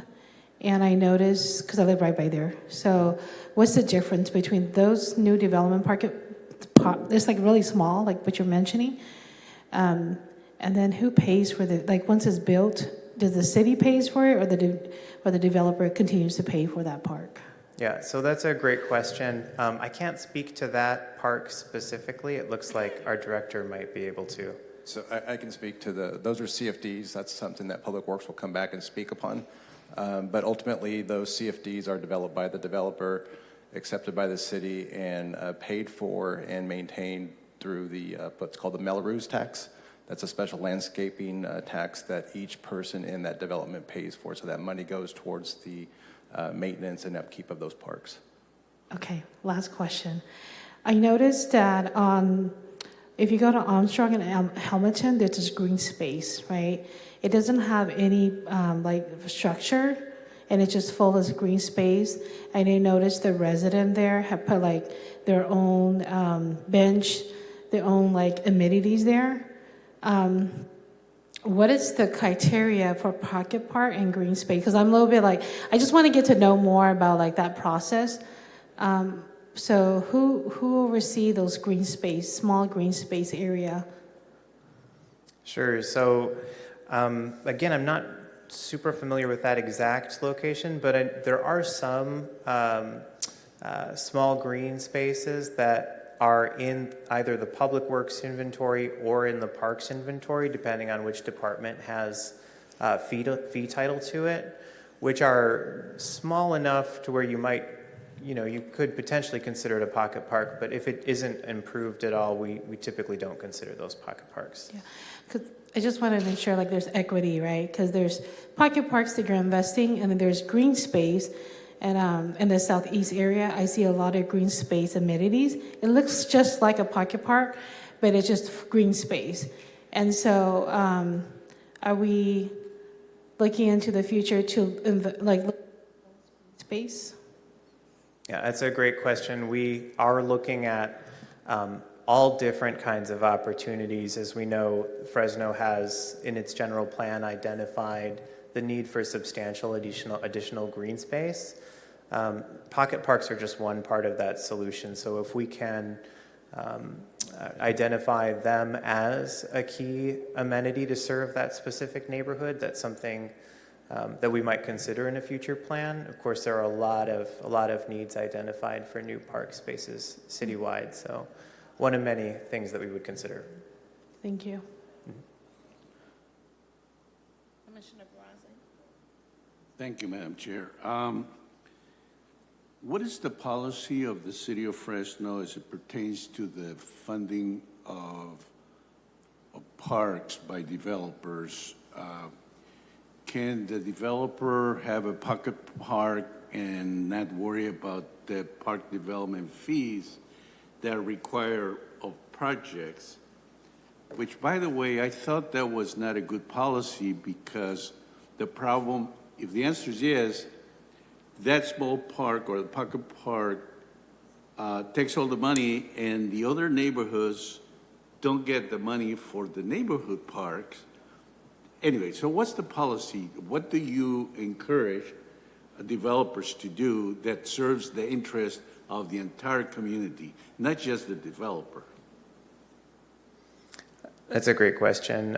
Aaron, did you want to speak to that one? I can chime in. And I think Commissioner Barraza, when Public Works comes forward with their presentation, they'll answer that question specifically. I know that's done through the development process as the developments are passed through planning for that entitlement process. There are criteria that Public Works can speak better to as they develop these plans, but I know there's various sizing that goes into the the funds that you're referring to. But I think Scott will be back here shortly and be able to provide you that specific answer.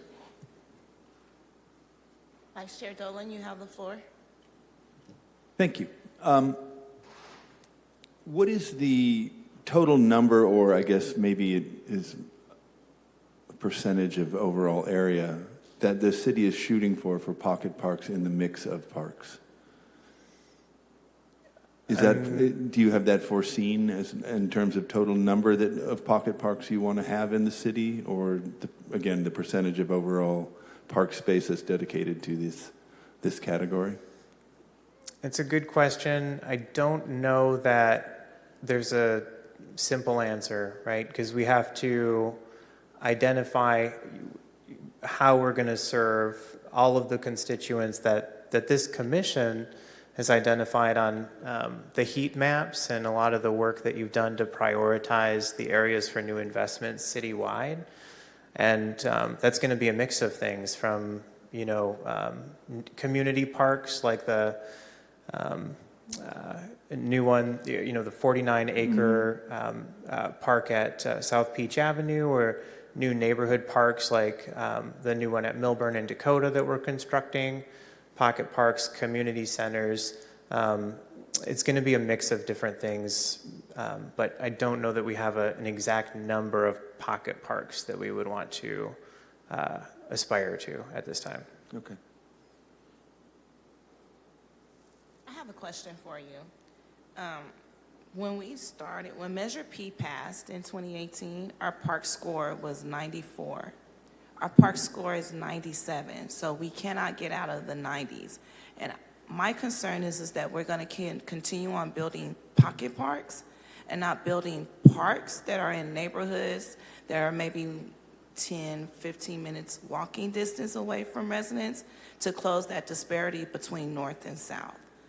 I did ask for this item to be put on the agenda because I wanted to get a feel of how we come to a decision as a city on how to build pocket parks.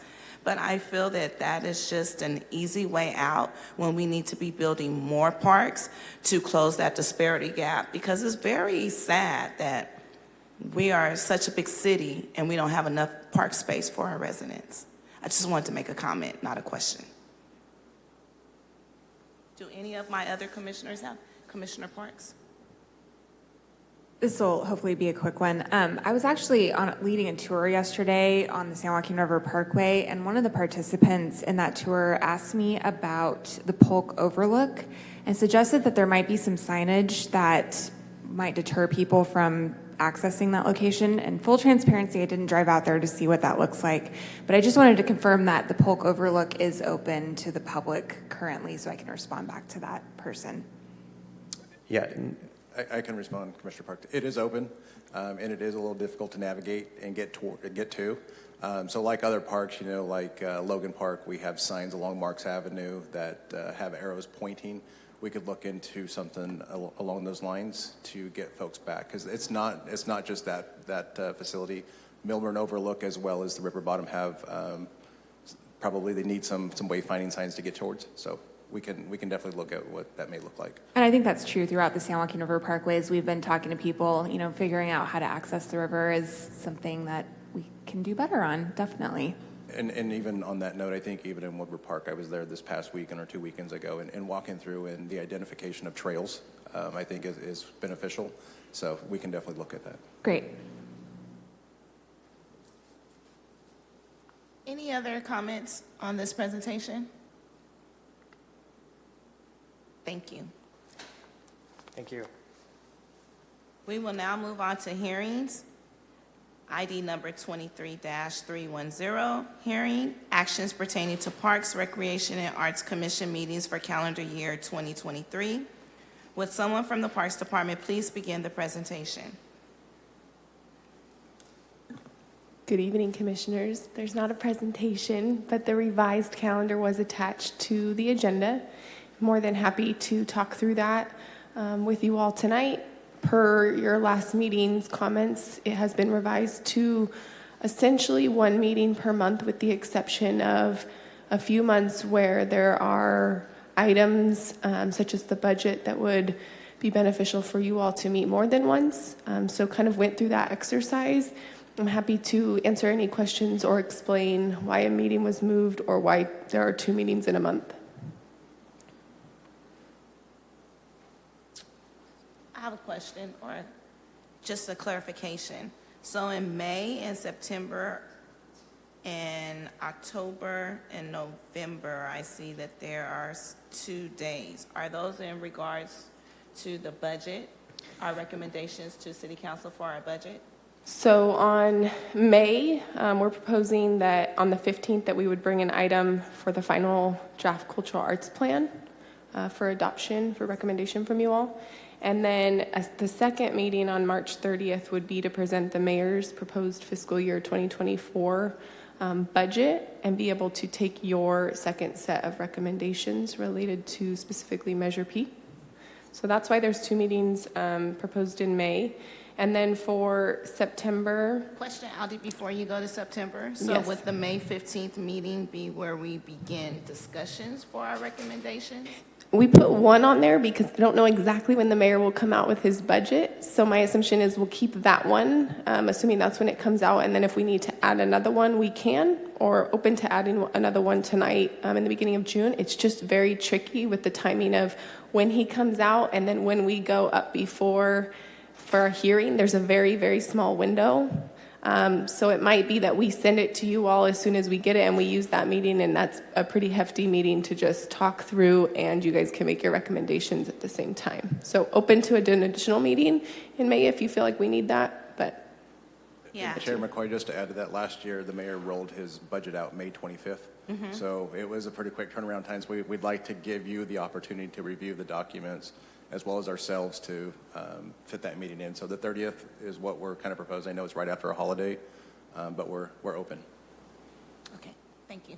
And then the 2 meetings in September, October, November would be used to discuss the Parks Department budget, as you mentioned. So this year we took your first set of recommendations in November. That would be the same goal as we head into this next year budget build.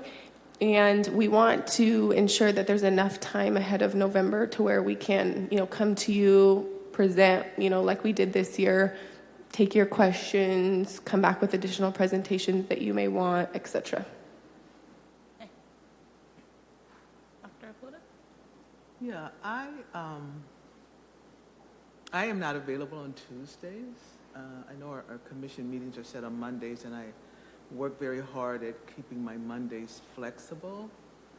So to move a meeting on a Tuesday, I have a standing commitment that I can't come to a Tuesday meeting. Wonder about the possibility of moving that to the 5th of June instead.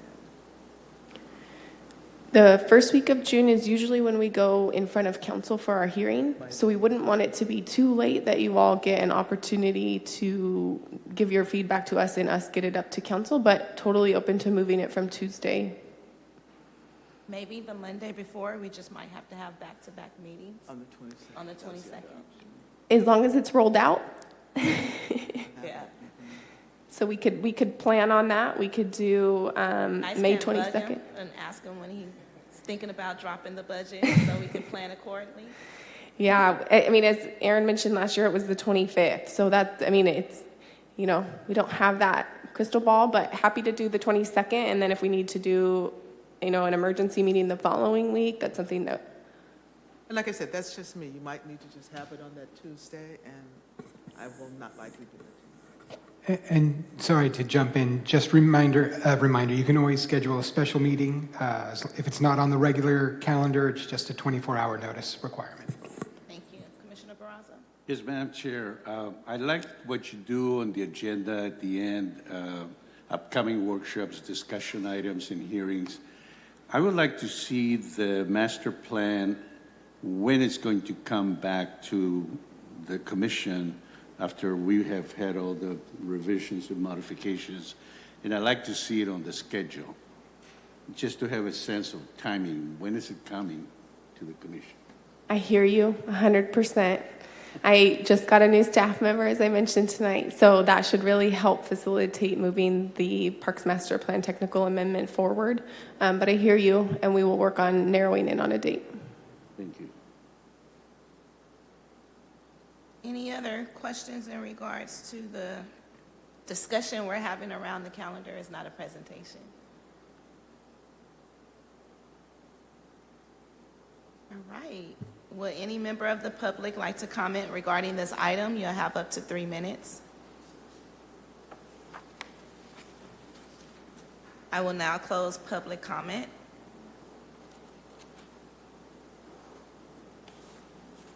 And we will now move on to the next hearing. Real quick, this is an action item for the commission to Oh, so adopt we gotta a do roll call schedule. Yeah. And Well, I- you need a motion and then a second. So if you wanted to make any changes, this would be the time. Otherwise, you can make a motion to adopt as presented. And I am having, this is the clerk over here, looks like we do have some hands on Zoom for this item.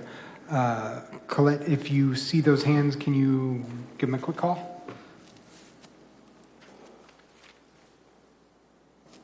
Hi, Francine Farber. Francine, go ahead and begin.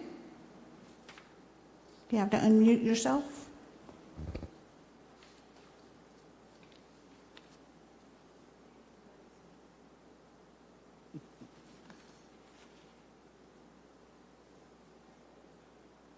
Francine, if you're online, this is your time. Looks like we don't have Francine. We should move on to the next one.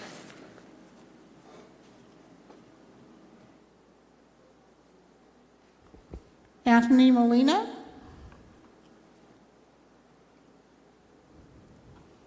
Anthony Molina, it's your time. Sorry, I'm sorry. I forgot to lower my hands. I apologize. Thanks.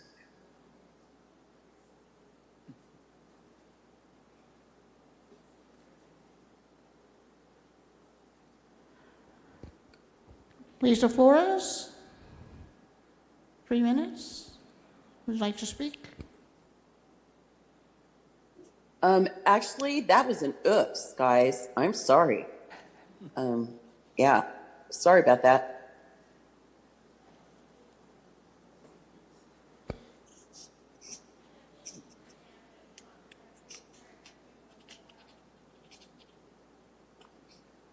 Francine, are you back? And did you want to speak on this item?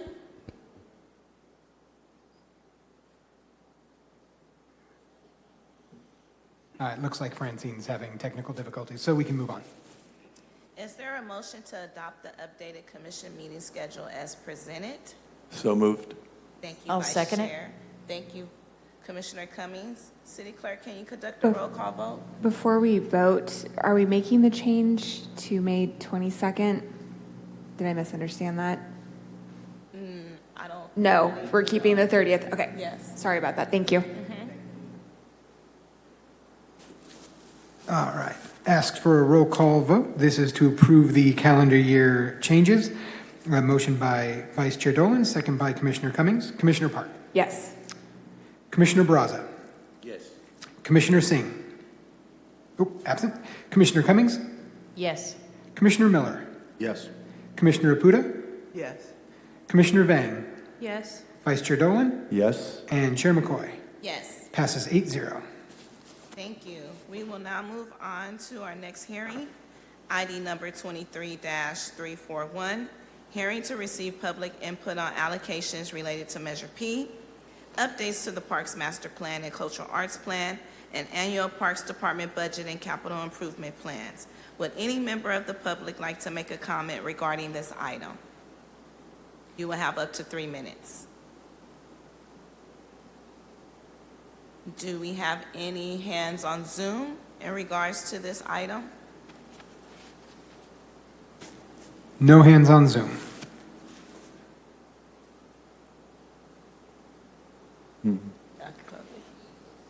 All right.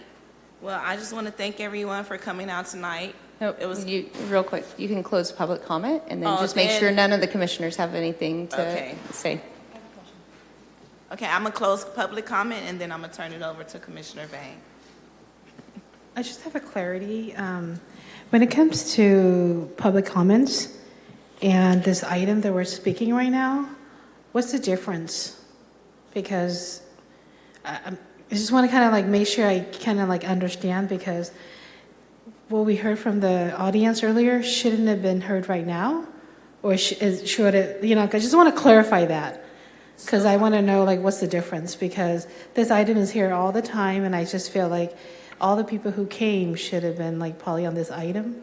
So from my understanding, Commissioner Vang, the unscheduled communication is for anyone in the public to comment on anything that's on the agenda. Okay. The last item that's on the agenda is for any presentations from any residents or organizations who have park projects who need allocations from the Measure P fund, or want to ask questions related to the update on the Parks Master Plan and the Cultural Arts Plan. So it's two spaces. Okay. For someone to comment on. I just want to clarify, because it seemed like a lot of the community-based organization who came today, I feel like they wanted some funds, you know, or maybe available to them in the future. So I wasn't really sure what space was the right space for them. Thank you. And I do have a question at this item. I'm wondering if the staff can talk to us about the concerns that were being raised today. I'll look to City Attorney for guidance on that, but I did want to respond to Commissioner Vang and Chair McCoy's comment previous to yours, Dr. Abuda. Go ahead. So the standing hearing isn't just for presentations. To Chair McCoy's point, it has created a space on the agenda where the public can, if they want to present documents, etc., where they share, you know, anything related to Measure P or what's agenda size they can. But it's also a space, to your point, to speak on, it's the Parks Master Plan, right? The Cultural Arts Plan, it's a space for that, because the ordinance specifically calls out that you have a task to conduct hearings related to those items. And so to comply with the ordinance, right, we have a hearing on every agenda that creates that space for the public. So it's not just for presentations, but can be used for that. But all, to your point, all of those people probably would have been appropriate speaking under this item as well. So Dr. Apuda, to your point, I will ask City Attorney their guidance on that. So with regard, you're talking about the cultural arts plan and all the people that were here this evening, correct? Yeah, I'm talking Okay. about the concerns. So that is an ongoing conversation between staff, the city manager's office, city council, and the Fresno Arts Council, and what that relationship looks like going forward. So at this point, it's premature to have a presentation or discuss what's going on, because we don't really know yet. The way that the Fresno Arts Council is going to fulfill their role pursuant to Measure P is not fully fleshed out. And so those are discussions that are ongoing, and so they won't be presented to this commission until that is finalized between all of those stakeholders. And by finalized, do you mean a decision is made? Because the concerns seem to be about the decision that will be made. So will it come to us as this is how it's going to be? So contracts are not brought before this commission for consideration. And so to the extent that it has to do with any contracting, it will not be presented to this commission for a recommendation to City Council. But information will be brought back to this commission at a later date once the stakeholders have come to a decision. And to be honest, I'm not privy to those conversations, so I don't know where it's at. So will the commission have any input on this matter at all? Or are we just going to be advised of the outcome? You will have the role you will have a role in the cultural arts plan and the grant plan and the implementation of the grants pursuant to Measure P. Madam Chair. I understand. You're trapped and caught in terms of what you can and can't say. But go ahead. Thank you. No, I just wanted to express my concern that there are matters of policy that may not necessarily be related to the specifics of a contract, that this body should have some say as it pertains to compliance with the regulations, the ordinance. That's our job. So I hope that we're giving an opportunity to have input before, not after policy matters that relate to the implementation of Measure P are made. So maybe that's a statement, it may not be a question. So thank you, Madam Chair. And I'm still just trying to get some understanding, having heard the citizens tonight. And I understand that a big part of this is a conversation about a contract, and we don't have a say in contract negotiations. I get that. But I think what I'm trying to understand is, I think, interpretation of the ordinance. And is that something that there can be conversation with us about so that we can speak knowledgeably to our constituents about this issue? So I want to be careful about how far into this conversation we go, because this was not an agendized item, and we are under the Brown Act. And so we really can't go much further into this until it's on the agenda. But I will say generally interpretation is a legal kind of task. So when will the cultural arts plan be ready again to come back to the commission? I'm sorry, I was late this evening. I was coming in from Sacramento. That's okay. Per the schedule that you all adopted tonight, May 15th is when the final one would come back for recommendation before it goes to City Council.